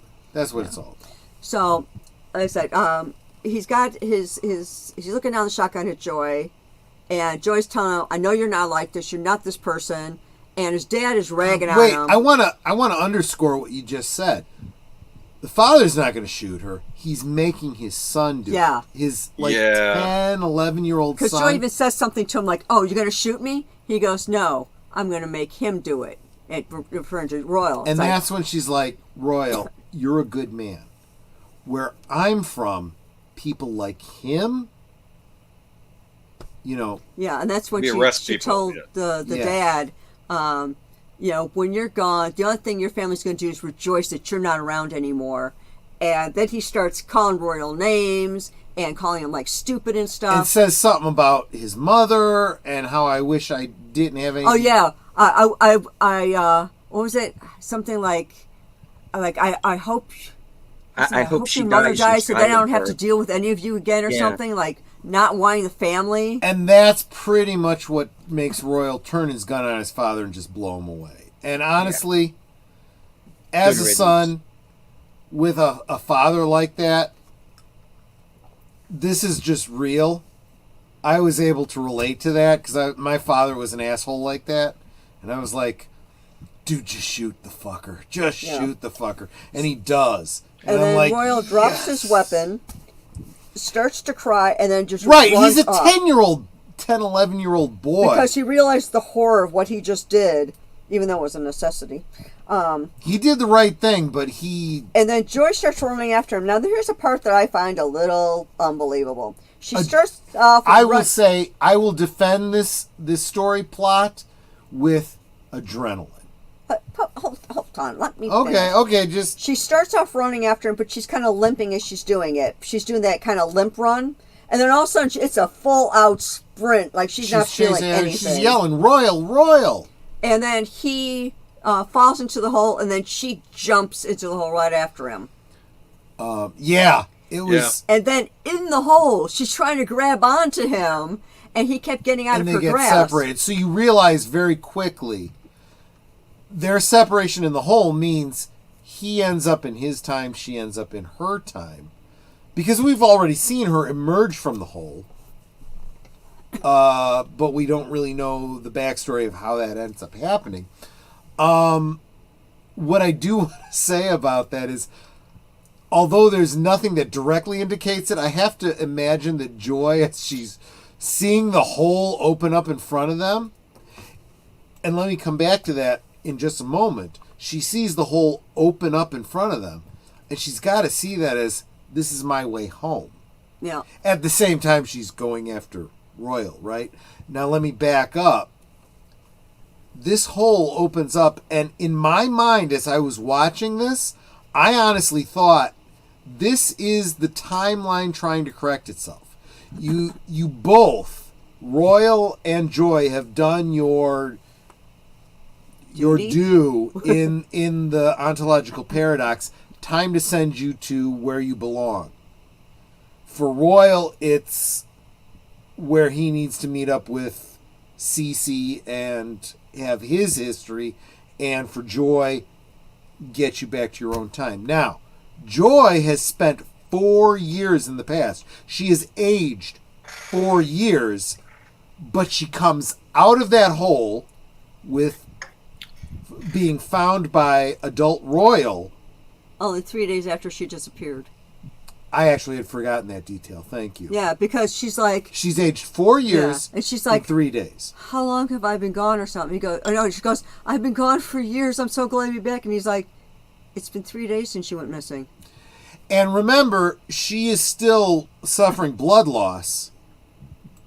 So she's not all entirely compos mentis. Yeah, so then Royal gets her into his truck, starts driving her to the hospital, and her deputies start following them. Actually, he stops off at a gas station to get her some water because it's like she really needs to drink. He needs to get gas. Yeah. Someone else that's gassing up is one of her deputies. Yeah. Playing nice, but starts following. Yeah, so she says, take me to the Indian Reservation hospital. Right. She knows that once she's on the reservation, the white cops can't follow. They are out of jurisdiction. Well, not only that, the Indian cops will not allow the white man to come on there. Well, especially after they stop him, and she says, "Let us through and stop the guys following us." Yeah. One of the reservation cops is her cousin. Yeah. So it's like Royal pulls up, and the reservation cops are like, "Yeah, turn around, white boy, go," and then. He kind of sees Joy through the windshield. And he's like, what the hell? And he goes None around. Of your business. And she just says, let us through. We got to get to the hospital. He didn't do this to me. I got to say goodnight to JPRPH1. He has to work in the morning. He's enjoying the stream, but he's saying take care. Dude, thank you so much. Channel member, supporter, really a producer of this stream. So... thank you, boss. Take care. Yeah. So Joy explains that Royal didn't shoot her. She needs to get to the hospital. Let him through. Yeah, there was a lot of distrust and miscommunication. Because first he thinks that Royal shot her, and he's like, "Put your hands on the steering wheel where I can see him." And that's when Joy's like, "No, he didn't shoot me. Just let us through." Yes. And so he lets him through and Royal goes... Wait a minute. One important point that we're missing. We got to back up. Remember, the whole reason she was on his land in the first place, she's investigating him. Oh, yeah. Right? Mm-hmm. So there's that element between them. Go on. But as they were driving to the reservation, she's like, go to the reservation. And Royal took a second and he goes... because they can't follow us there. Because the white men aren't allowed on that land without permission. See, I don't know how many people realize this, but Indian reservations are... What? You interrupted me again. This is relevant for the understanding. What did you throw at me? Chapstick. Oh, okay. This is relevant. The reservations are considered by law, by U.S. law, to be, it's on the ground, we'll find it later, to be literally a separate sovereign country. Yes. That's an important point that I don't think they make clear enough in the narrative, but it is important. Yeah. But they do. I've seen it on other shows too. Like I've been watching. Yeah, but yeah, it is a. Well, yeah. And that says something about Out of Range, right? It doesn't. It assumes a certain level of knowledge of the viewer. Actually, yeah, that was the wonderful thing. No, sorry to interrupt again. On Tulsa King, when the cops are chasing I think one of the characters from that, and they go, the guy's barn and says, "We want to talk to that guy." He says, "Yeah, well, guess what? This is native land, so you can get the F out." Because even though he's a white guy who owns the property, it is on permission of whatever tribe. He's like, "You can get off," and thank you kindly. Yep. And they had no jurisdiction, even though they were police officers. Anyway. So I did. This was kind of new to me, and from my research, it actually seems to be true. So you've got a couple of Native American, cops from the reservation sitting on the main road in, and they're basically, their job is, hey, anyone coming in, they pull them over and say, hey, who are you and why are you coming here? Yeah. Are you even allowed here? It's the equivalent of a border wall. Just saying. There was almost a meta narrative when the one Indian was talking about a time travel story and this, and it's like, that's a terrible idea for a story. Yes, you're right. You're absolutely right. So Joy and Royal go through the reservation, get her to the hospital where she does surgery and all that. They get her fixed up. He's then talking to her in her room, and they start talking about the time travel stuff. And she's sitting there going, I traveled through time. I was in, this Indian reservation in the 1800s, da, da, da. She goes, and I know you went through it too because I just told you I time traveled. You didn't even blink. Yep. She calls him out. She calls him out in a brilliant way. Absolutely. Yeah. In the meantime, her deputies are stopped by the Indian reservation cops, and they're like, no, white boy, go away. And I guess it's like her closest deputy, I don't know what you would call it, her deputy, goes up to the Indian car, takes off his gun belt, lays it on the hood. He goes, I just want to make sure she's okay. Yeah. I just want to see her. I want to see she's okay. And the Indian cop is just looking at him like, So he takes off his badge, puts that down too. So now he's not wearing anything that is cop merchandise. I guess this is him as a friend. As a friend. Yeah. He's just going in as a regular person. They allow him to go in. Yeah. So he goes in to find out how she is and all that sort of thing. But yeah, they were giving him a hard time where they weren't giving Royal a hard time at all. Well, there comes a point where you realize what's what. Although there's a funny bit when Joy goes into surgery, Royal's sitting in the waiting room, and the cousin is sitting next to him talking to him, and then he leaves for a bit. And then actually, he's not sitting next to him; he's sitting behind him, and that's important because it's like I want to converse with you, but we're not on the same page. Yeah. Is how I read it. So then somebody comes out and says to Royal, "Joy wants to talk to you." Are you sure to me? He goes, "You're the only white boy here." Yeah, she said you wanted to talk to the white boy. You're the only white boy here. Yeah. That was kind of funny.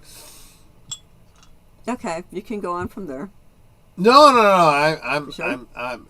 It's up to you guys because I'm 12 sheets to the wind. Yeah, it's like the last thing I'm remembering is her deputy being in the waiting room, and he said something to Royal now, and I don't remember. Royal just walked out.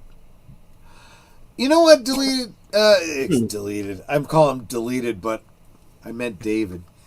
Oh, family is often who you decide to be your family. Mm-hmm. You know what? That's why Netter, when she closes the stream, she says, "You are our family. Yep. We have decided that you are part of our family." So absolutely. There you go. And one of the other things I always mention is if I don't see one of you guys for a while, I worry. We're still kind of really worried about... apparently, she's just been really busy, Lady V. Lady V? She's fine. She actually sent her love to me through Curtis Selby. So Amen. Okay. Yeah, so I know she's okay. She's been really, really busy, and so she hasn't had a chance to stop by. So I know she's okay. So Curtis, I'm okay if she needs anything that we can provide, let us know. Okay. Yeah, it's like I just know that she said that she's really busy. That's what I mean by family and community. So yeah. Sorry, guys. Boomer deleted. Go ahead. Cece has a bad dream. Oh gosh. Oh boy. Yeah. Oh, that's a whole separate story that I didn't even touch on. Yeah, go ahead. This is where. Sorry, Boomer. Just in a second. This is where the show kind of goes into David Lynch territory because it has the dream exactly. Yes. These scenes that get drawn out almost to the point of being uncomfortable, but that's kind of the point. Yep. So when we get to the whole subplot with Cece and because I keep wanting to call her Amy now, Autumn. And this whole weird kind of Thelma and Louise partnership that they kind of develop over the course of this episode. It's just this side of uncomfortable, like I said. Yep. It's this little bit that's a great that's a great description. Are these two really? It's like it's the team I didn't know I wanted because I don't want them.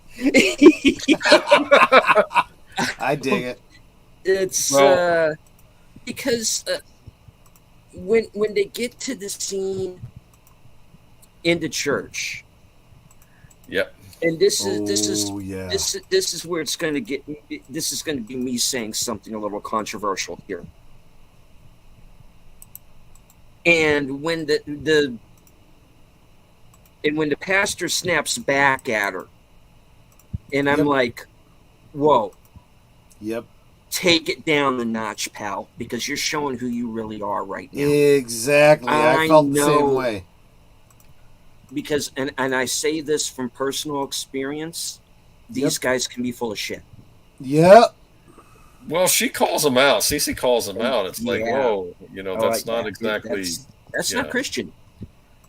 But to be fair, I could also say he might have been having a bad day or a bad moment there. It's not an excuse. When you're in that position, you can't afford yourself that luxury. True. Well, remember, even Jesus complained about the Pharisees, So, exactly. Well, and Jesus also said that as a leader, you are called to a higher standard. I mean, you had good Pharisees, like Nicodemus, I think, was a good one. Jeez, right? He was like, put Jesus in my tomb, for crying out loud. Yeah. But he was, what was it, though? There's another part, though, in the episode with the phone call. Actually, I will say this. After that scene with the preacher, though, I'm sorry, I didn't go back to that. I think Autumn and Cece have a good moment there, because Cece's actually giving her, maybe showing her some, I don't know if the word grace is the right word, but, maybe a little bit of compassion and not because here's the instance where she could probably dump on Autumn if she wanted to, but no, she doesn't. She kind of tries to raise her up a bit. Right. Yeah. And we do have that interesting phone call, right? Well, I mean, honestly, I felt like it was for a while there. It was like Autumn was trying to demonstrate to Cece, look, your religion is bullshit, is what she was really trying to get at. And I'm not sure that's where she is by the end of the last episode we're talking about. I think she's like, individuals could be effed up, but that doesn't mean your religion is. Yes. I think that's where it's going. I don't know for sure. Yeah. But there was a weird. I mean, do we want to talk about her investigations, bringing her back to the Indian gentleman who was doing the sweat lodge thing? Remember that? Oh yeah, that's a whole separate story. Where we should probably get into that.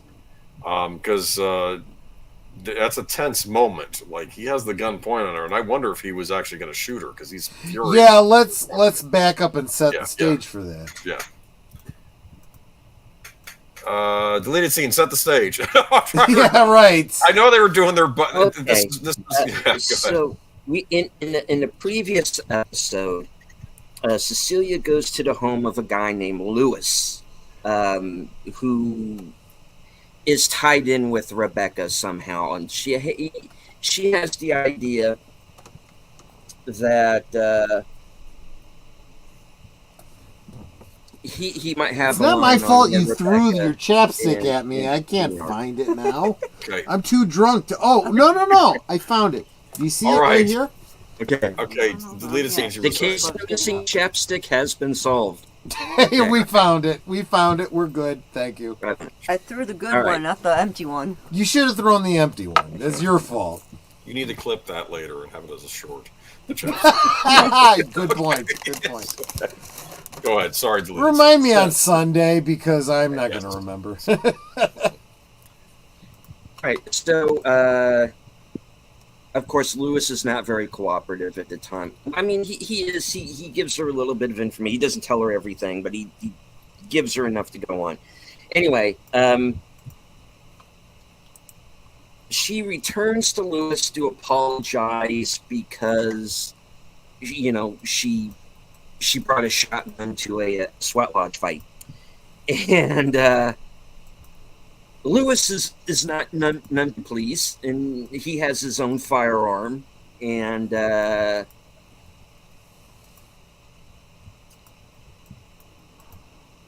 he threatens her. He threatens her, but Cecilia says, "No, I'm here to apologize. I just want to know where my granddaughter is. I just want to talk to her." And so he calls up Rebecca. He says, "Look, I'm tired of the fucking back and forth. Rebecca, just let her know where the kid is. Talk to her." So he gives her the phone, and Rebecca says, "You have 1 minute." And she puts Amy on, and Amy was Amy was pretty much. You lied to me. Yeah. I don't want to talk to you again. She's been brainwashed. She's believing what her mother said. Hold on, though.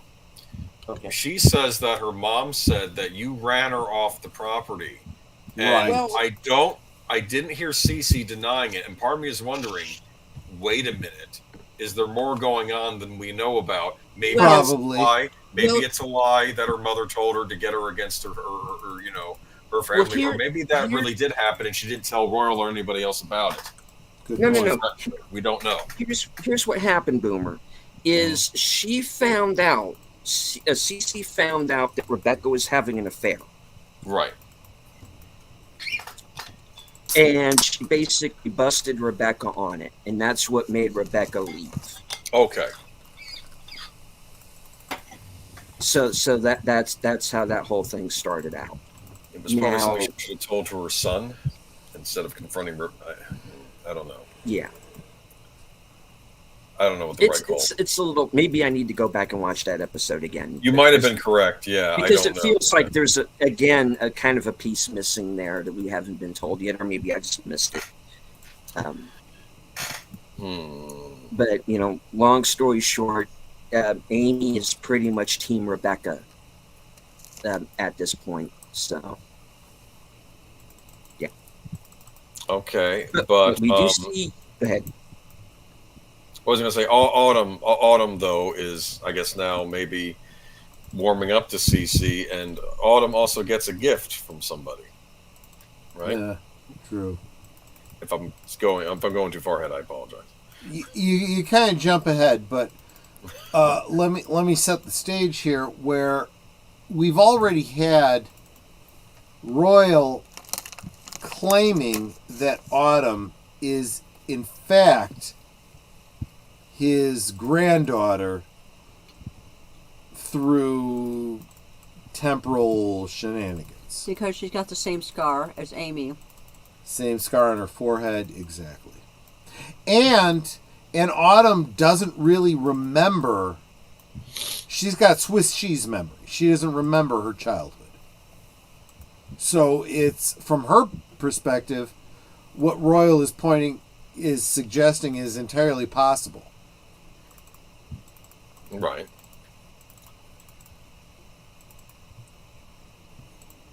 Yeah. So, where was I? Where were you? Where were we? So Amy's been brainwashed. She doesn't want to talk to Cece anymore.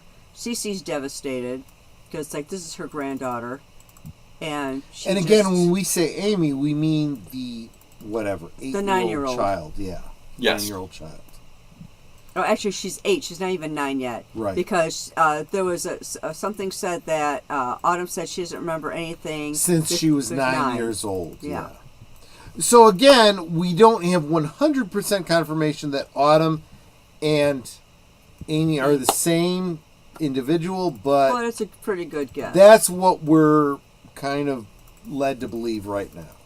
That's what Royal believes, and honestly, at this point, Autumn is starting to believe it too.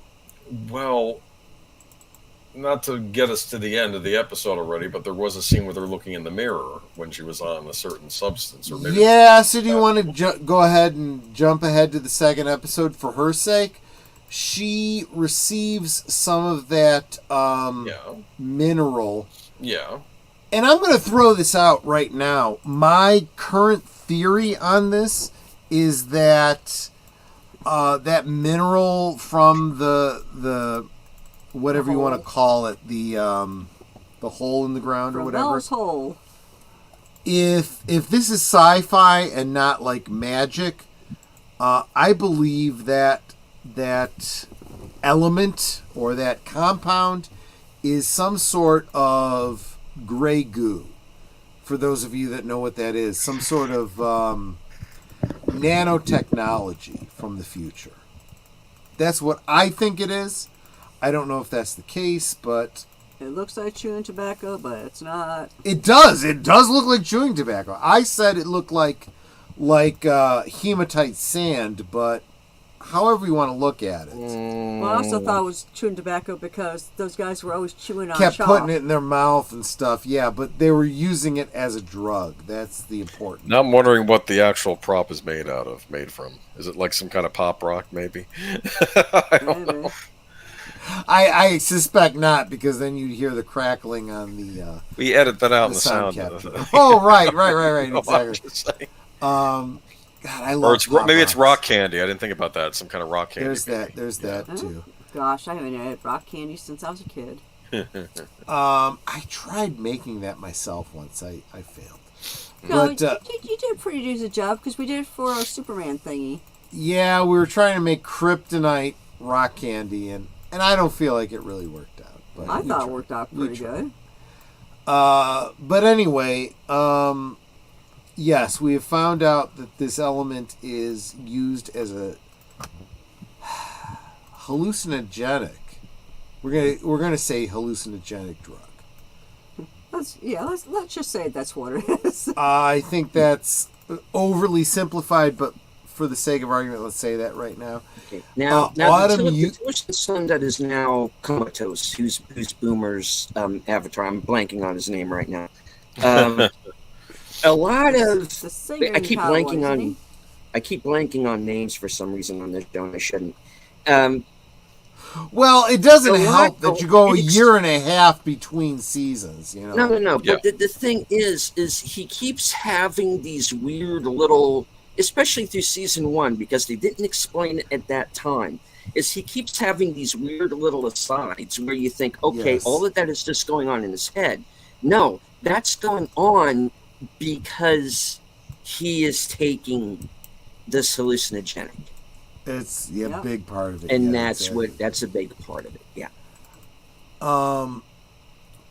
So from the brother, I forget what his name is, he gives some of this black drug, this black mineral to to Autumn, she's using it as a drug.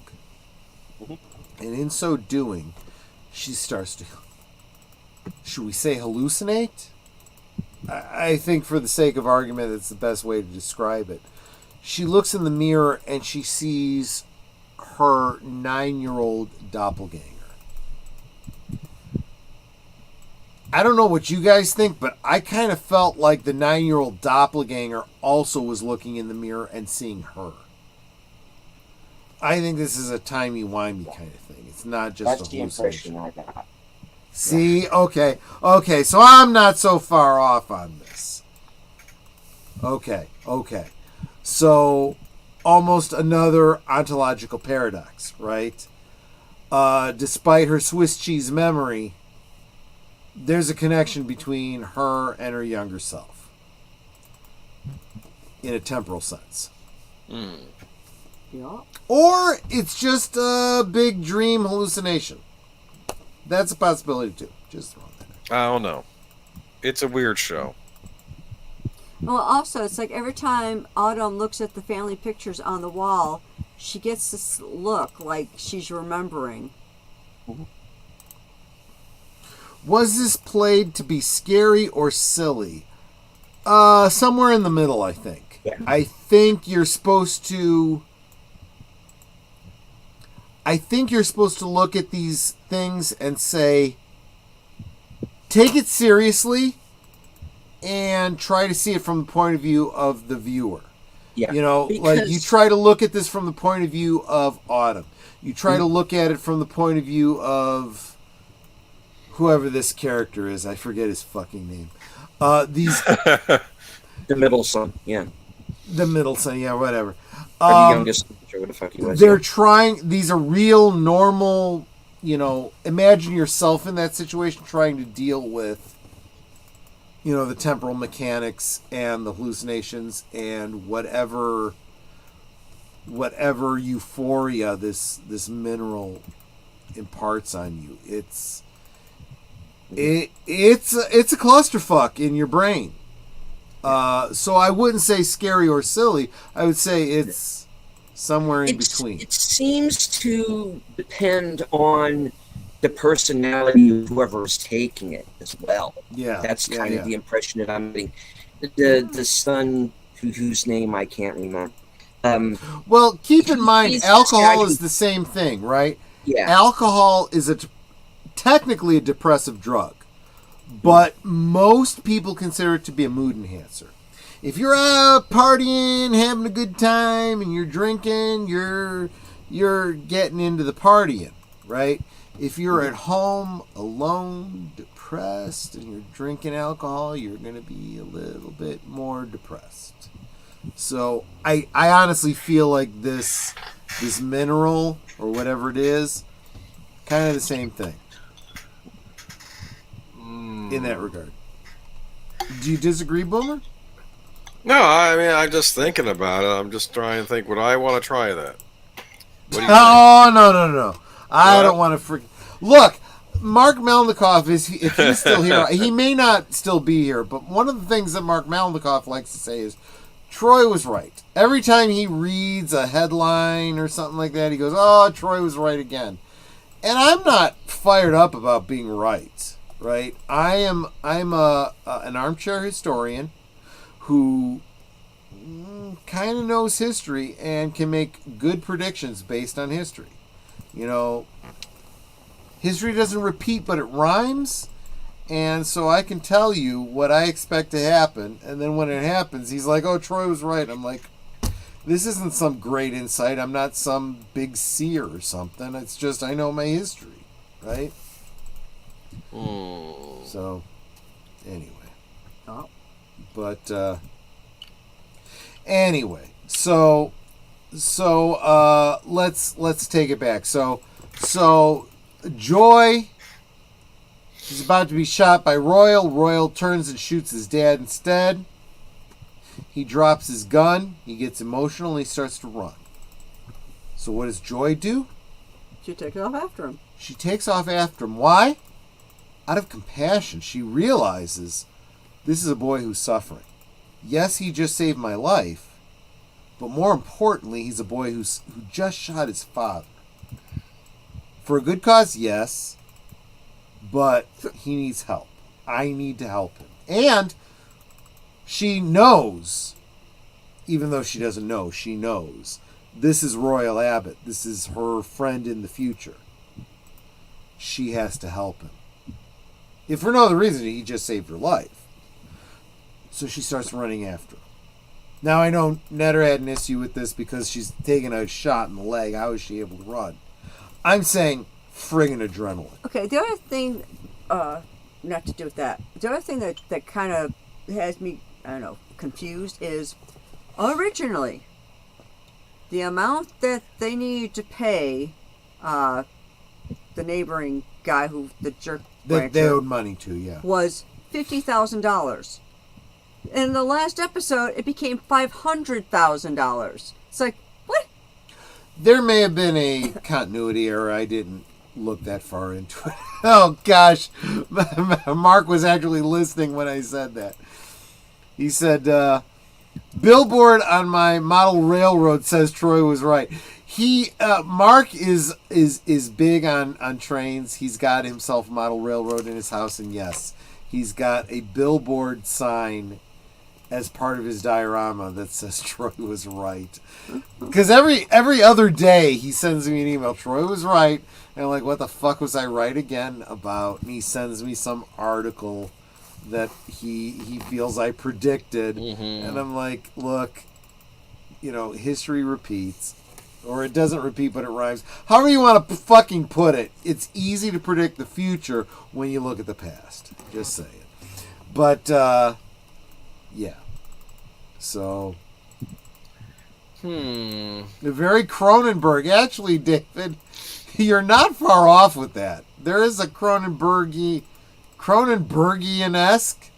Have I put too many?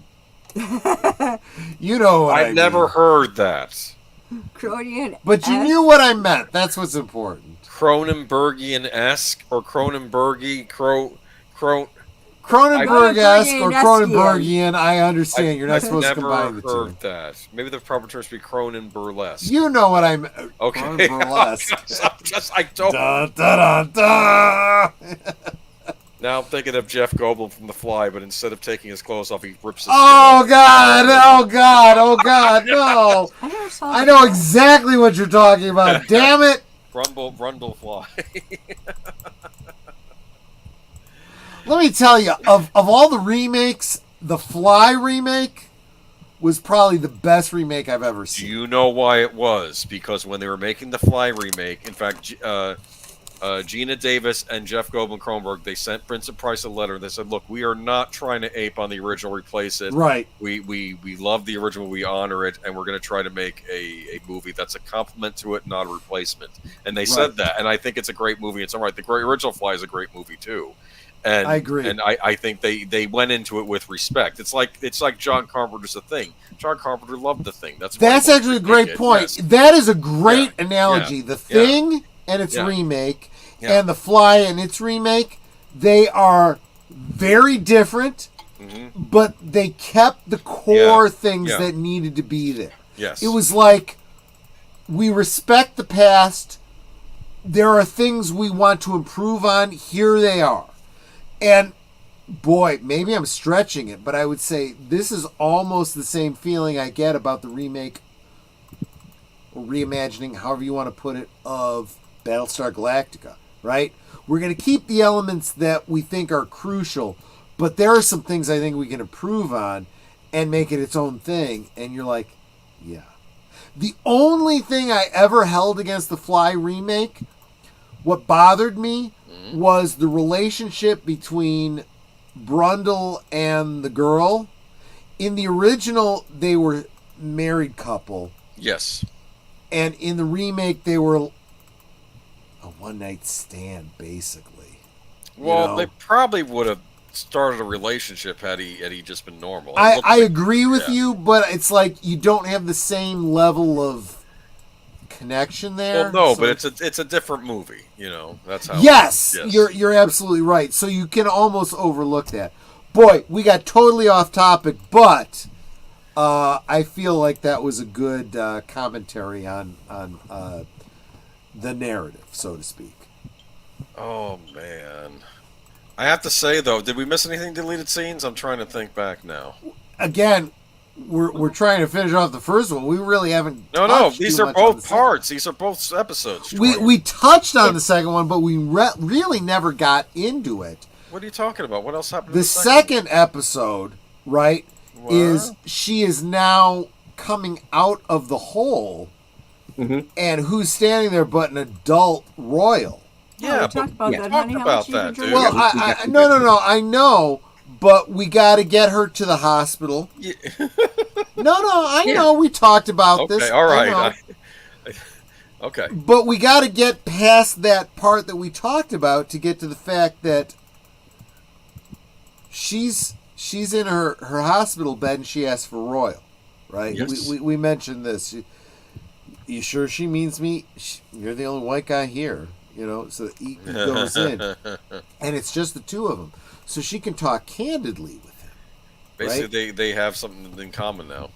Yeah, and she calls him out on it, and this is him having to deal with his misremembering. Just deal with it. I'm using wrong words. Misremembering of his own history, right? Because he remembers going on a hunting expedition and accidentally shooting his father.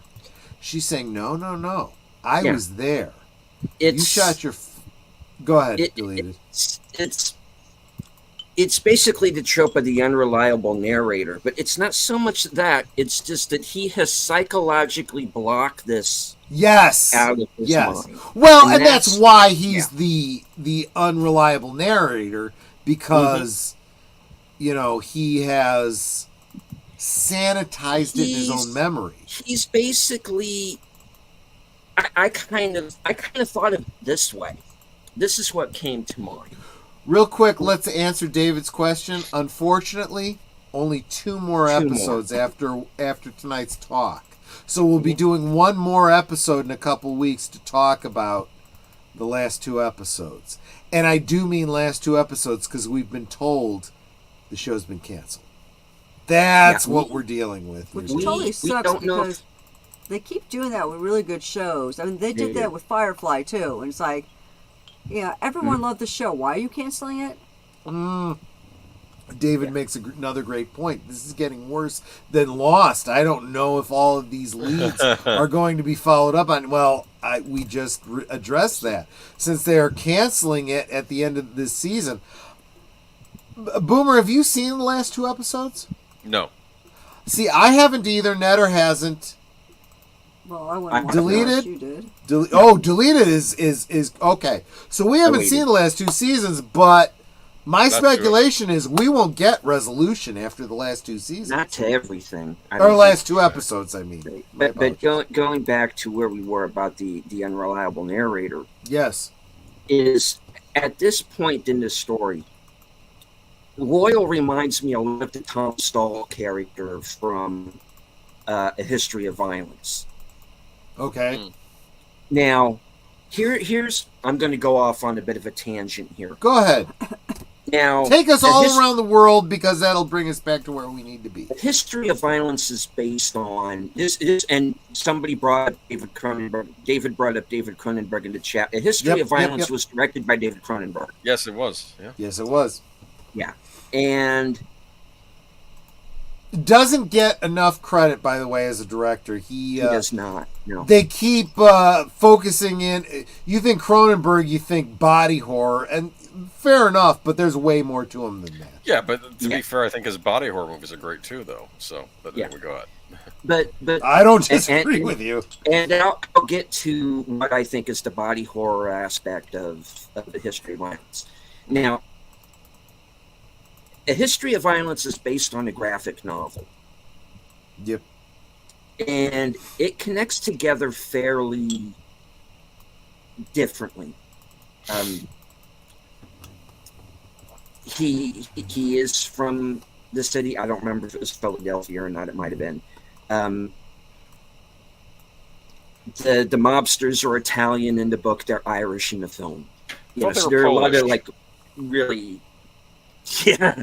All right, so there are a lot of little changes like that in the film, between the film and graphic novel. The character from the book that the Ed Harris character from the film represents, the son killed him in the film. Spoiler alert, but not really, because it happens like halfway through the movie. Mm-hmm. In the graphic novel, the wife does it. So there are little changes like that. Now, what the character in the graphic novel does, when he just, because he's not a gangster in the book, he's just this kid, and this gangster kills like a buddy of his, and he decides he's gonna train, and he's gonna take he and his remaining buddies are gonna go and take this guy down themselves. Mm-hmm.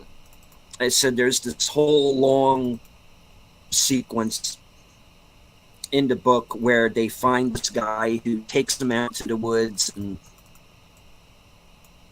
trains them during the day, and at night they stay up all night and smoke weed. It's kind of, anyway, so it's kind of like that. So you kind of want to, I don't know if you have the right instructor here, but okay.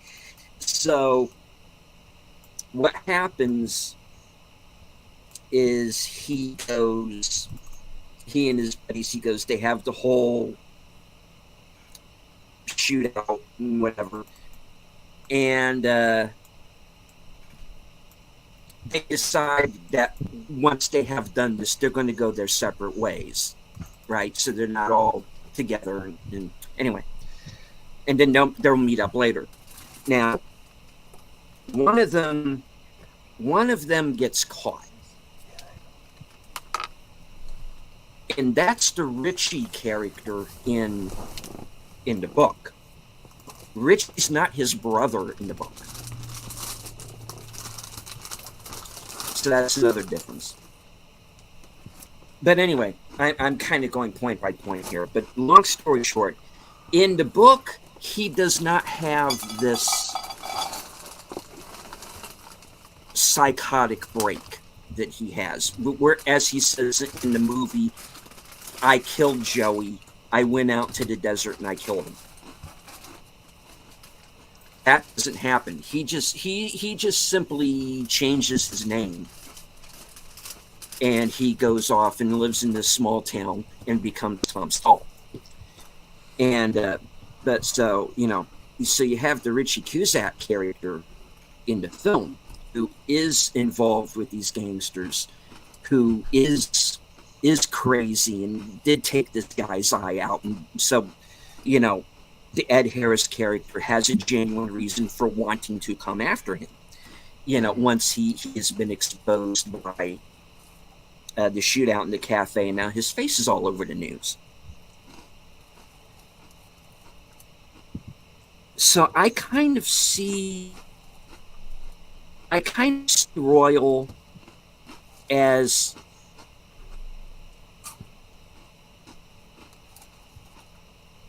once he gets to the Abbotts, he becomes that Tom Stall-like character. He now has chosen to forget his past, and that's the body horror of the film. What I feel is the body horror in the history of violence. It's not this physical transformation into a fly, like in like in that film. It's not it's not this guy who's got multiple ears growing out of his head, like in Crimes of the Future.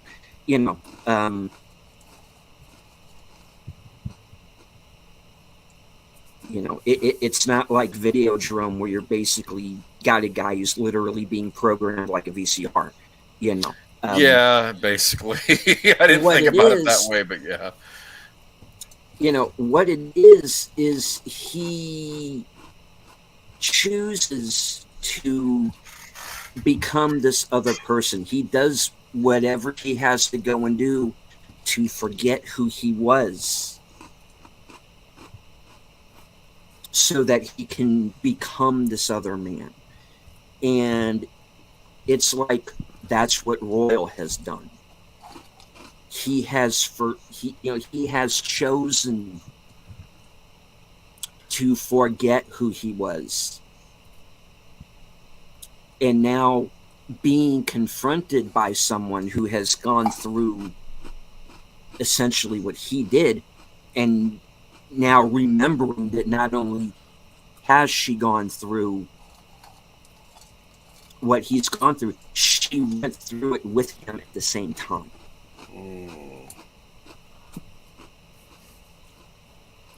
That makes sense.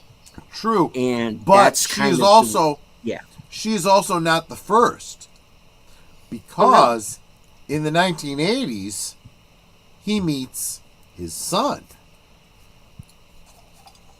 before he's even married Cece. Mm-hmm. And this is something else that he has chosen to sort of suppress. But I think and again, this is just conjecture on my part, not telling anybody that he's met Perry before. Right. I think that's just him not wanting to create a paradox in the timeline. That's how I look at that. But then again, we don't have closure to that storyline yet. Perry is still true, but waiting. I think you're absolutely right. I think he's like, oh, damn, this shit is complicated enough. Let's not make it harder. And that's why when he finally brings Cece to the hole at the end of the episode, that's him laying his cards out on the table. Yeah. In History of Violence, he admits who he is when he has a gun to his head. Right. And this all happens in front of his wife and kids. I should have killed your miserable ass back in Philly. Yeah, you should have. Blam. Right. It's he has to admit who he is with a gun to his head. This is avoiding that gun to his head moment. And just look, I've got to just straight up, I got to tell you who I am, where I came from, and how she's going to react to that. We're going to find out in the next 2 episodes. But he's got this great moment where he says to Joy, he and Joy are talking about this timey-wimey bullshit. Mm-hmm. And he's like, he's kind of been called out by Joy on his temporal longevity. I don't know how else to describe it. And he's like, look, because I've been there and you've been there, I'm going to give you some advice. And I'm totally paraphrasing. He's like, find someone you can confide in, because it's eaten me up not being able to talk to anybody about this. Mm-hmm. Find somebody you can confide in. And that's when he kind of realizes, who should I be confiding in but my wife? And he goes and talks to Cece about it. Right? Now, this is the nature of sci-fi fantasy, right? You watch these movies with your spouse, and then you're like, how would we behave in this circumstance? Screw how we think we would behave. Let's plan that if this ever happened, and one of us traveled through time, and, da-da-da-da, and this and that, this is what we would do. This kind of a thing, That's the kind of situation he and Cece are kind of finding themselves in. So he needs to confide in someone. So he says to Cece, look, this is what happened. This is who I am. This is where I'm from. And this is what I think happened to Amy.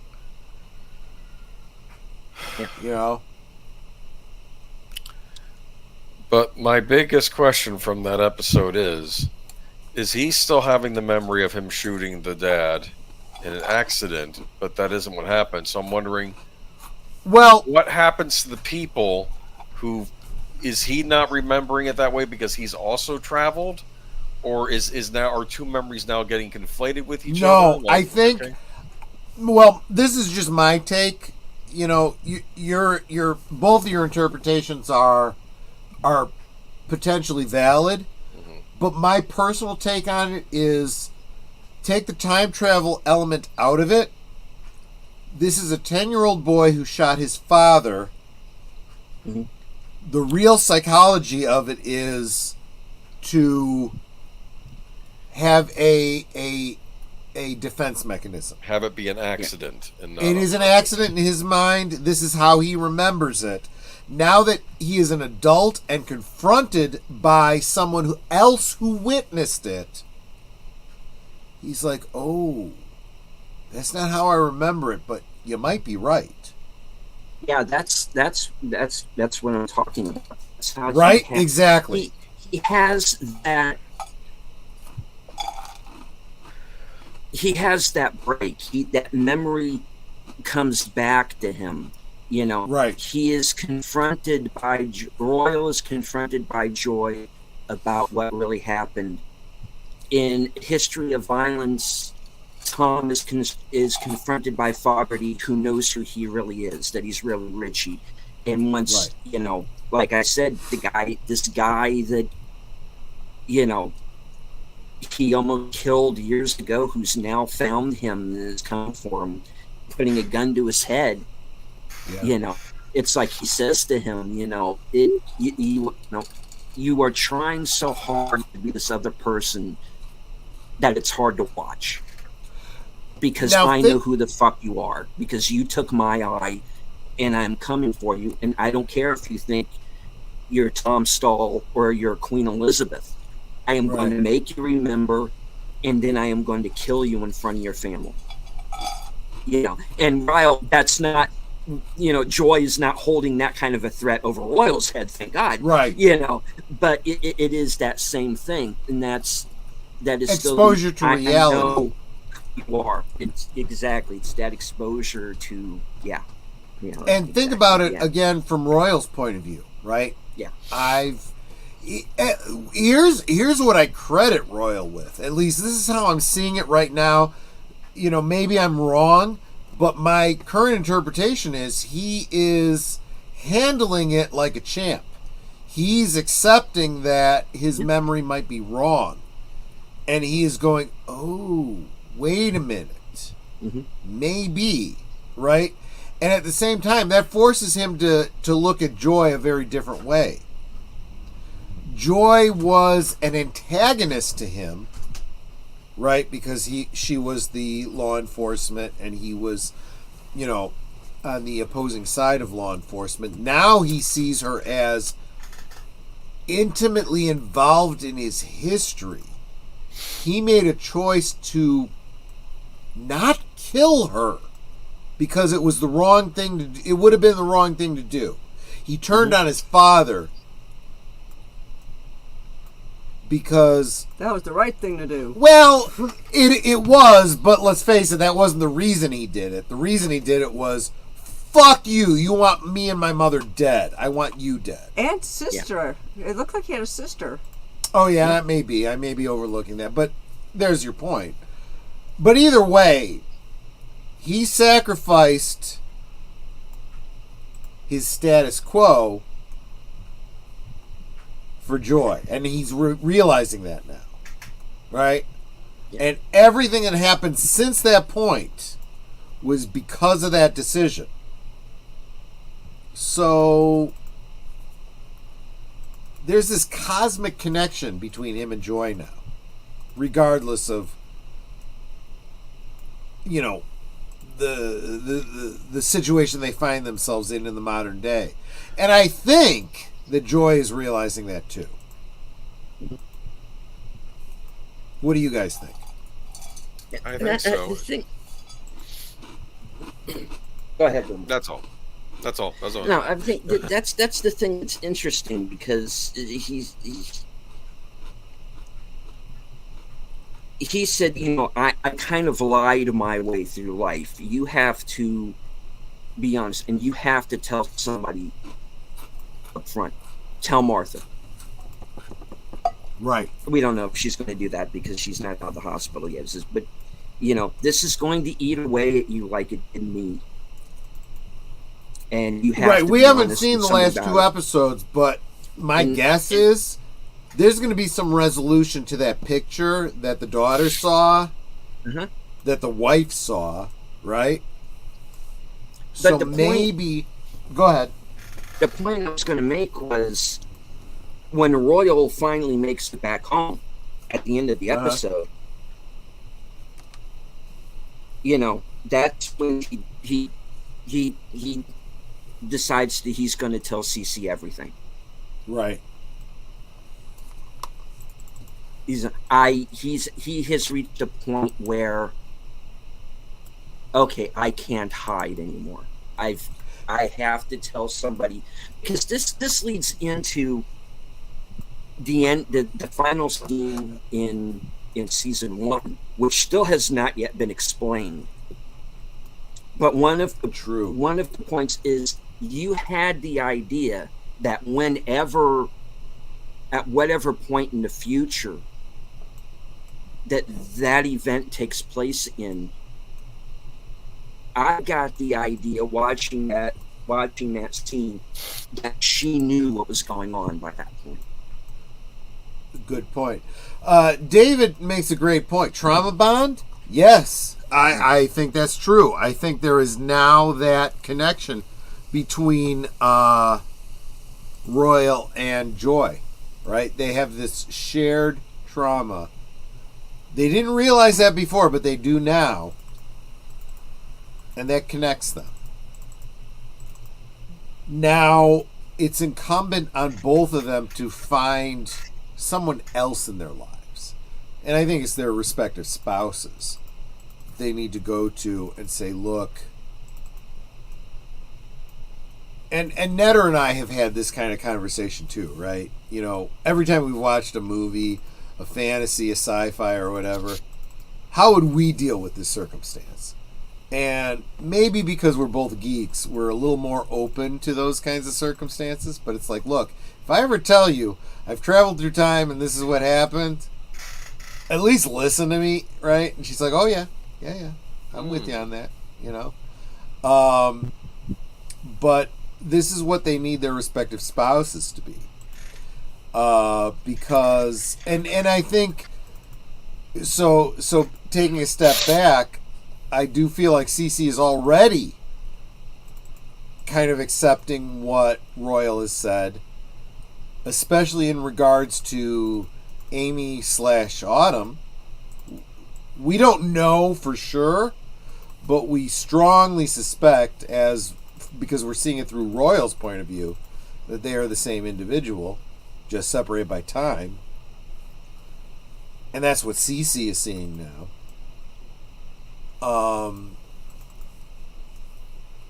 But unfortunately, whereas Royal has dealt with this all his life, Cece's getting it all at once, and it's kind of a brain fuck to her. She's kind of slipping because of it. All right, she's losing it, and honestly, Autumn is too, but not for the same reason. Hers is because of the friggin' drugs she's been taking. Don't do drugs, kids. Absolutely. No. Connie's, as she anticipated at the beginning, has been having problems being with us because of life situations. That's great, Connie. Don't worry about it. Thanks for being here. You can always catch up in the rewatch whenever you feel like, if you're so inclined. Thank you. So, have we missed anything from the episodes 4 and 5? I think we've covered a lot of it. Well, I know Cece's freaking out because now she's got her house is being sold. Oh, yeah. We totally missed that whole point. The whole thing, the whole underlying modern day story is that the neighbors are trying to steal the land because they owe a debt to them.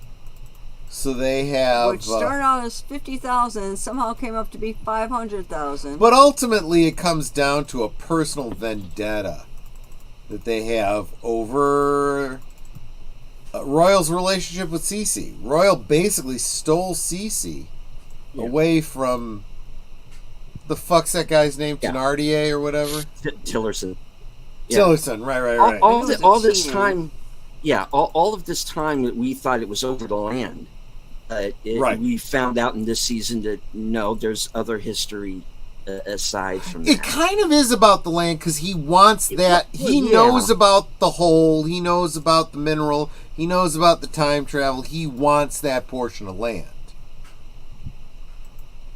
So there's that. Yeah. But he's using debt to his advantage, and it's pretty shitty.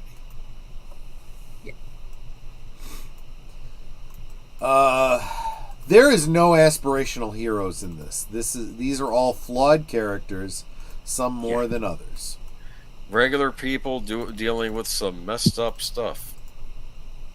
You know, that's probably the best description of it, Agent Boomer. It's like, you know, a bunch of people like ourselves. How would we deal with this shit? I will say this, though. I don't like the senior Tillerson. No, fuck that asshole. I also have a suspicion that maybe he was dating Cece in the original, not so much out of love, but maybe to get her land.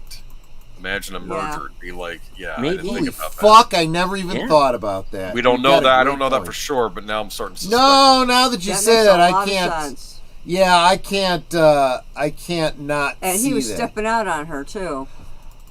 Netter makes a point. This is why it's great to have my wife involved in this conversation, because she picks up on stuff that I miss. Yeah, because Royal had seen him making out with some chick at a bar, and he's like, Cece know what you're doing, where you're at?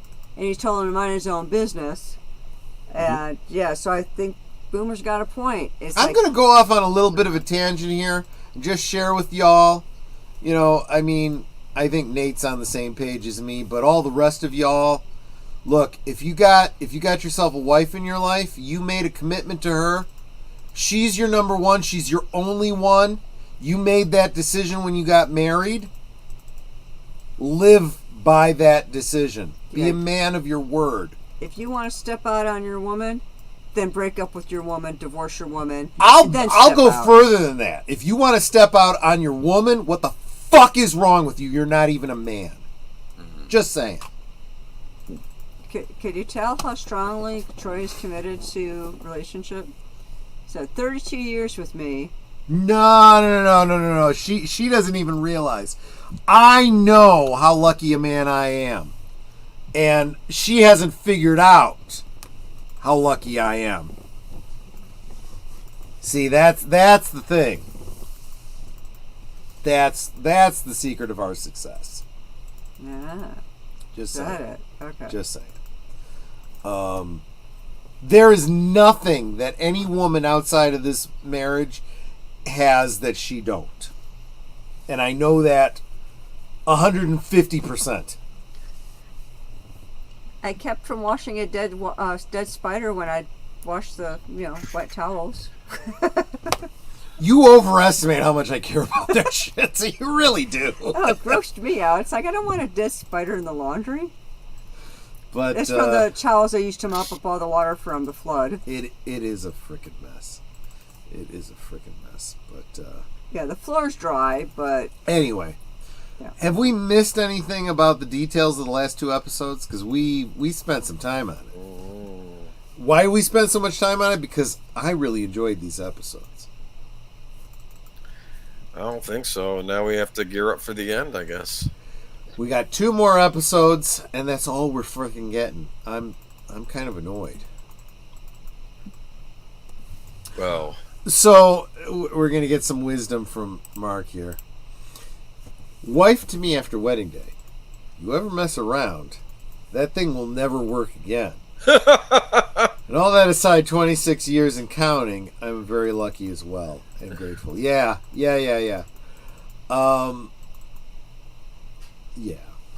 That's what it comes down to. What I guess there's 2 ways you could look at life.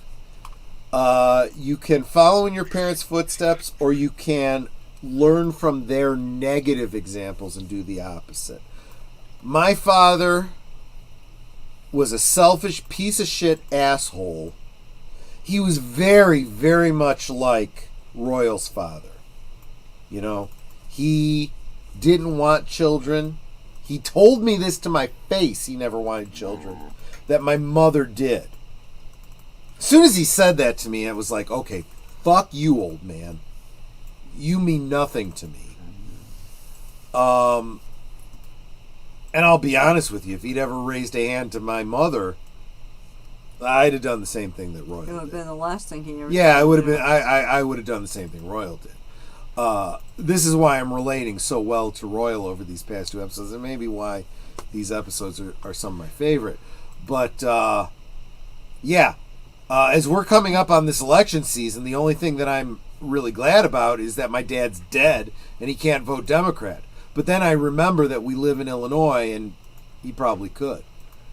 But that's beside the point. Twice. Yeah, right. Possibly. In Illinois, the dead vote twice. Exactly. But this is what it comes down to. If you make a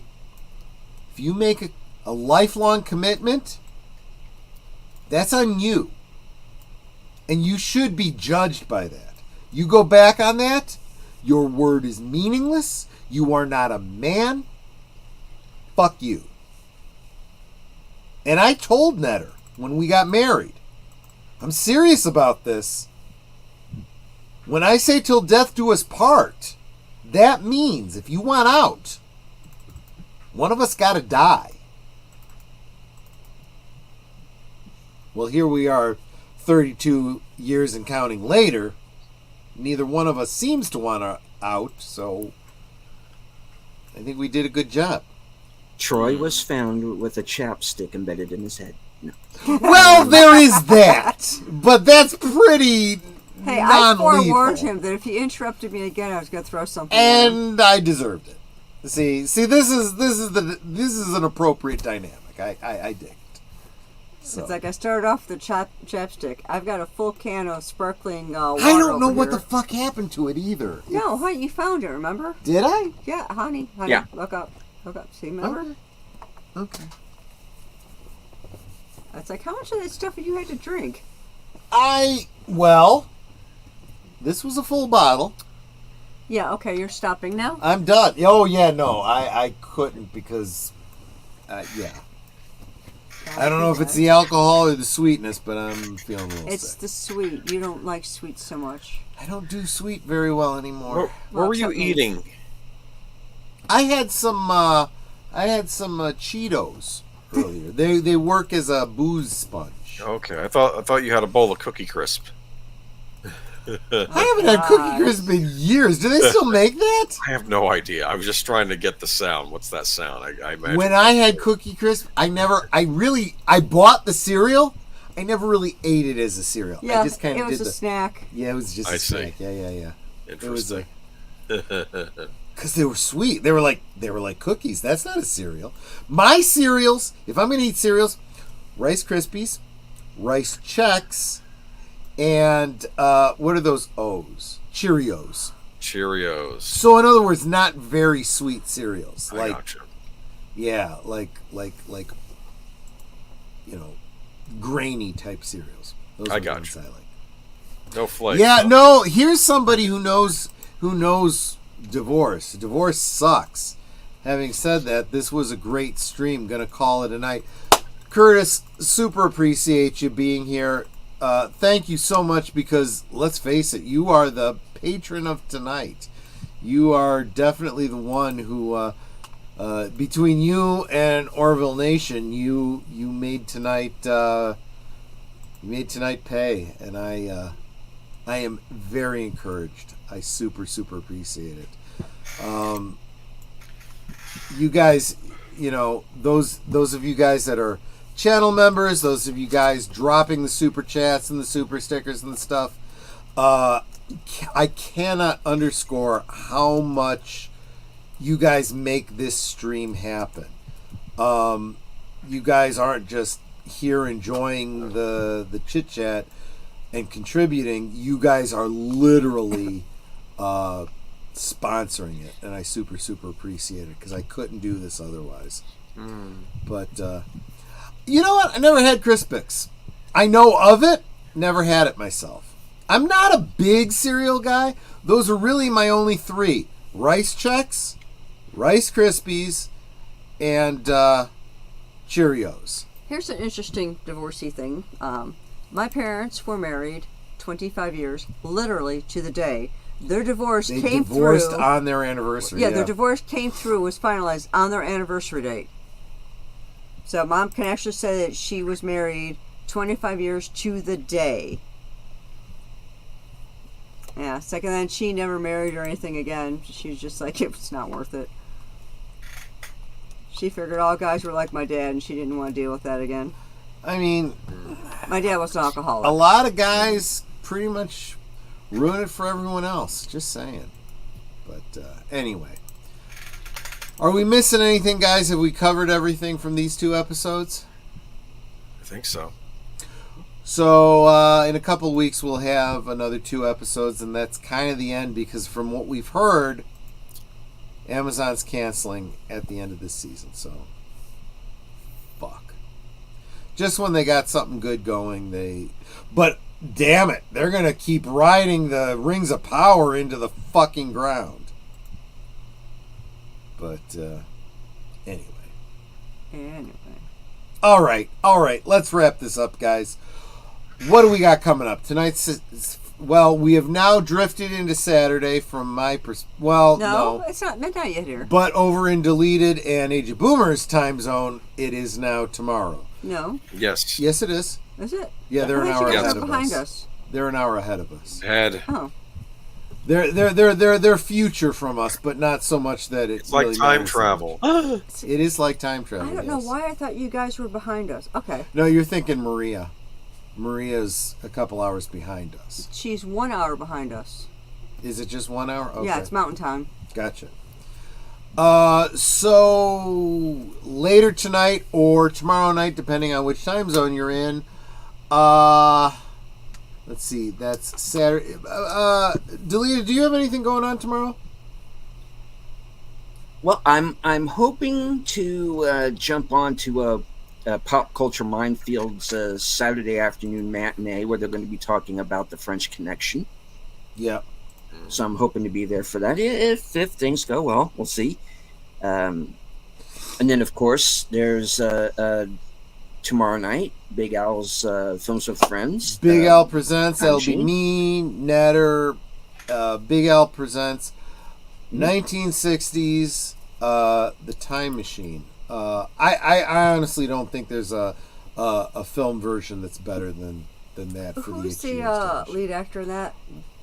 Rod Sterling. Rod Taylor. Rod Taylor. Right. Okay. Yeah, exactly. What's the girl's name? The future girl. Oh, I don't remember. You know what? I'll have IMDb open when we get into it tomorrow. We'll talk about it tomorrow. But yeah, The Time Machine. The Time Machine. First time I saw it was here in Chicago. WGN Family Classics with what was his name? He was Fraser Thomas? Fraser Thomas, thank you. Yes. Fraser Thomas. So Family Classics, I'm like... Family Classics, Fraser Thomas, yeah. Da da da da da da da da. So that's tomorrow night. Mm-hmm. But after that, you got some karaoke going on. Am I right, Deleted? I hope to join Outlaw Bill for his after-hours karaoke show for a few rounds because I'm going to be working too that day. So who knows if I just conk right out or not? But we'll see. Fair enough. And so yeah, I'll try to be there for a few rounds. Of course, that leads us on over to Sunday, where Bill and I host a lot of things. Western Cinema Presents. And we are going to be watching from 1995 Dead Man with Johnny Depp and Gabriel Byrne and Robert Mitchum. Right? And let's see, that gets us on over to later on that evening for Unscripted. episode 74 called Well, Shut My Mouth, which is going to be about how the British law enforcement is now threatening to extradite Americans who speak out against them. Is that legal? I don't know if that's legal, probably not, but either way, it's going to be an hour of me basically telling them, cross my property line, see what happens. Of course, right after that will be Geeky Geezers. Yes, that'll be on my channel. Troy and I will be discussing how everyone's losing money and everyone's raising the prices of everything in the entertainment industry. Warner Media, that's the big one I want to talk about. But yeah, we have Disney to talk about and a whole bunch of other news. Anything good?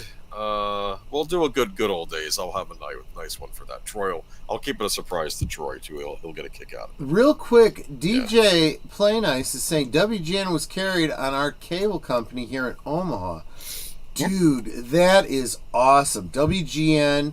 So, depending on what time frame we're talking about here, you may have gotten Family Classics. You may have gotten Bozo's Circus. That was another thing that was regional here on WGN. And a 4:30 movie.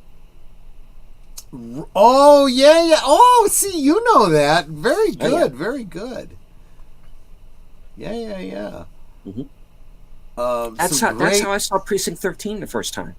Interesting. That's some great family memories here for me. That's good stuff. Oh, circa 82. Okay, so we've chewed some of the same temporal ground.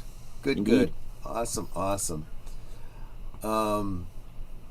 Yeah, I have the theme music from Family Classics in my audio library. I don't know if it'll get me flagged, but maybe I'll pull that into my StreamYard share that with you guys in the future. We'll see.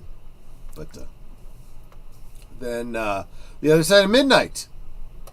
Yes, I do have one confirmed guest so far. It will be a panel show.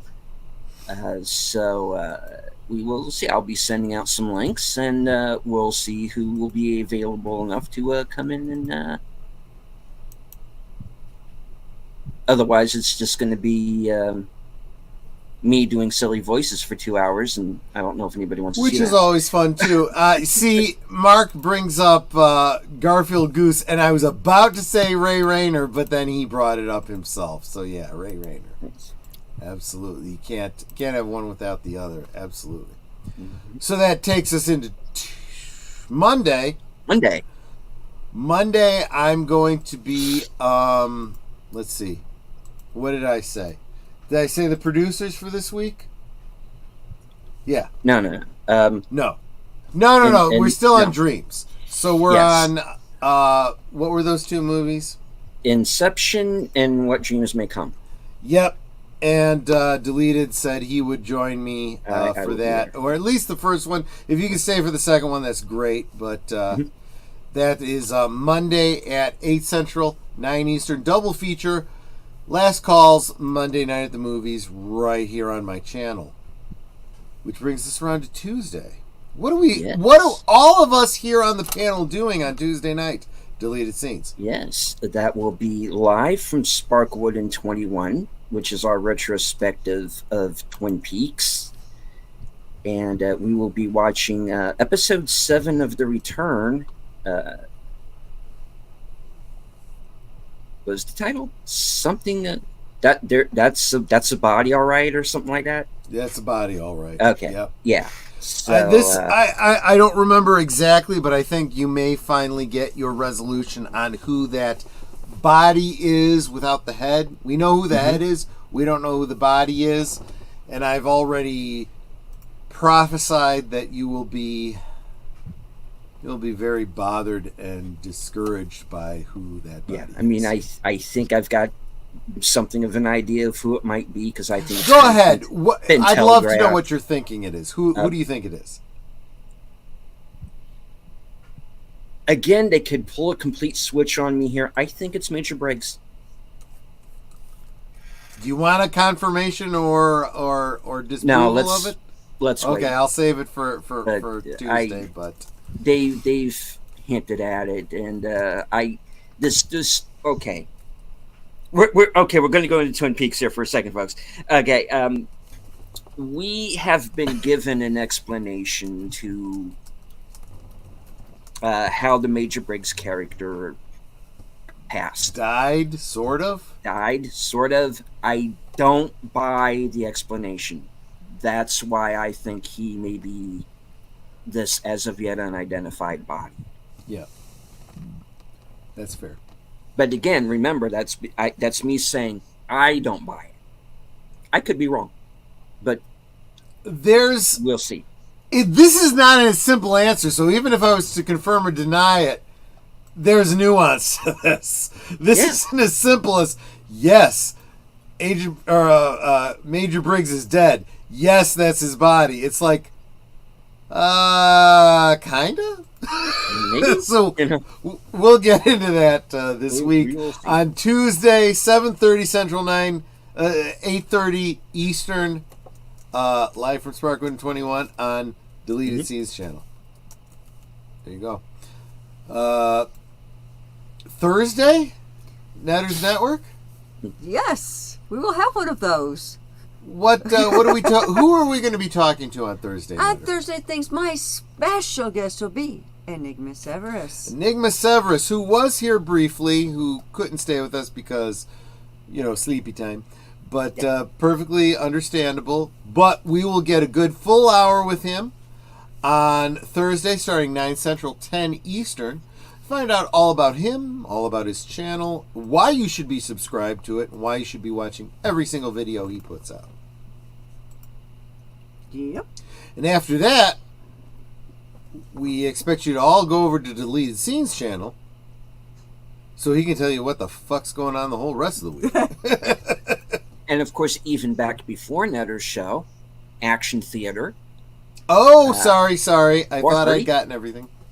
Again, Outlaw Bill and myself, and we're going to be watching Red 2 with Bruce Willis, John Malkovich, Midnight's Edge's own Dame Helen Mirren. Yes, and absolutely. Sir Anthony Hopkins as the villain. We chopped off her head and then we burned her heart and now she's at peace. There's a wonderful scene where I think someone mentions Papa John's, or we found you at a Papa John's, and we're gonna get some Papa John's. He's like, "Who's Papa John?" Because he was out. David is speculating could be a tulpa.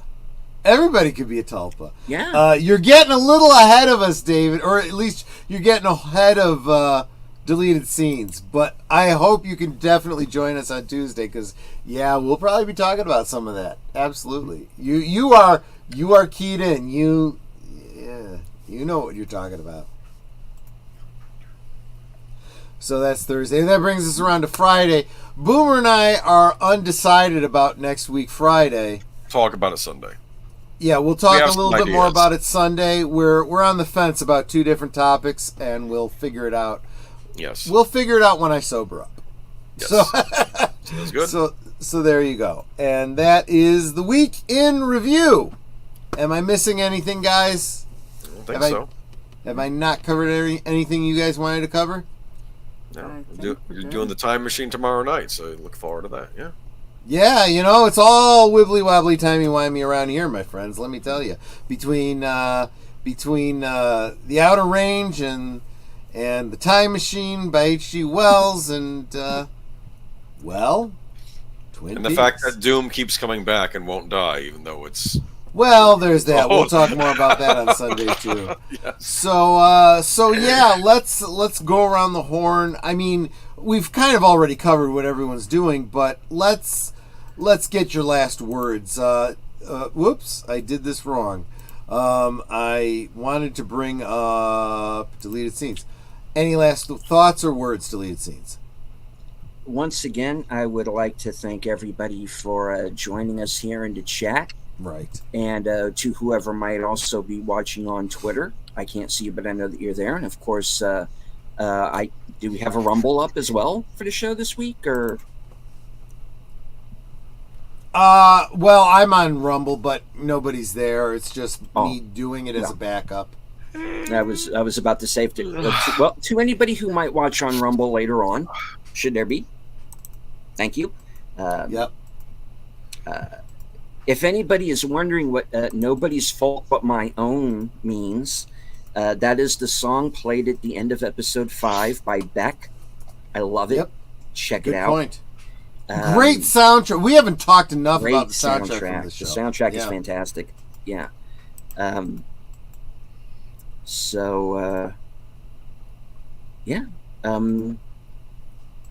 Out of Range. I like this show.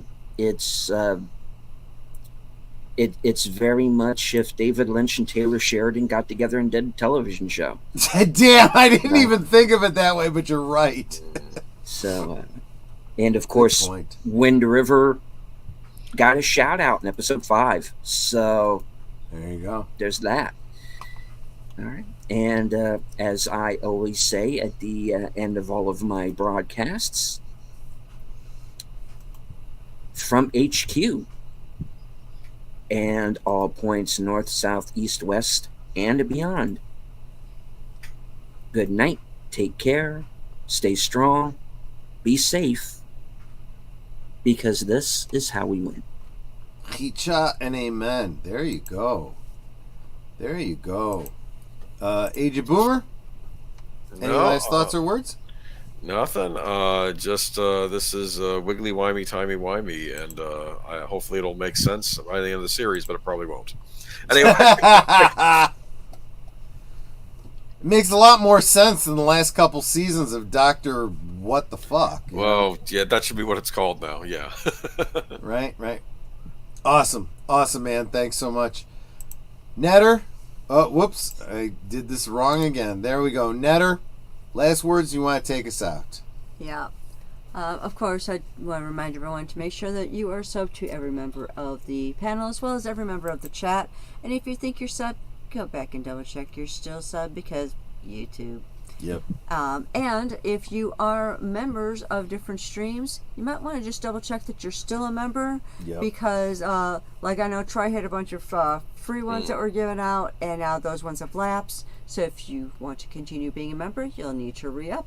Yep. I did that on Deleted just like a couple weeks ago, where I looked, just like, hey, I'm not a member anymore. And then I remembered, oh, right, I'd started off with a free one, and it lapsed. And they don't remind you when you come to the end of your free one. They don't. So I made sure that I became a channel member for Deleted. So that's something to keep in mind if you wish to continue supporting the channel. There we go. I got words out. And with that said, we can talk amongst ourselves, and that's all well, good, and fun. But it's so much more fun when you guys are joining us in the chat and you're dropping your comments, questions, trivia, being goofy, whatever it may be. And it doesn't feel like we're separated by miles or continents in some cases. It feels like we're all hanging out in the same room, enjoying each other's company and having a great time. And you guys, you aren't just our friends. You are our family. We love you guys, and we appreciate you so very much. You could be anywhere right now, and you're here. I mean, that's so encouraging. I love seeing you guys in all of our streams. The way that you not just encourage us, but you encourage one another in the chat, it's so great. So thank you so much for being a part of our family, for encouraging us all so very much, especially since we have had such a trying week that I can use all the encouragement I can get. Absolutely. Mm-hmm. So until next time, which will be Friday, Saturday, over on Big L's channel, good night and God bless. Thanks, everyone. Yeah, I cannot underscore enough, how much I super appreciate every single one of you. You guys, Orville Nation, Curtis Selby, thank you so much for the the super stickers and the super chat. You guys are awesome. Every single one of you that is a channel member, really keeping the lights on here. Super appreciate every single one of you. And yeah, thanks guys. And honestly, I can't express my appreciation enough. You guys are the reason we do this, and that's why I focus on the chat as much as I do. Thank you so much. And yeah, we'll see you on the next one. Take care. Good night, ladies. Good night, sir. Hit it, sweetheart.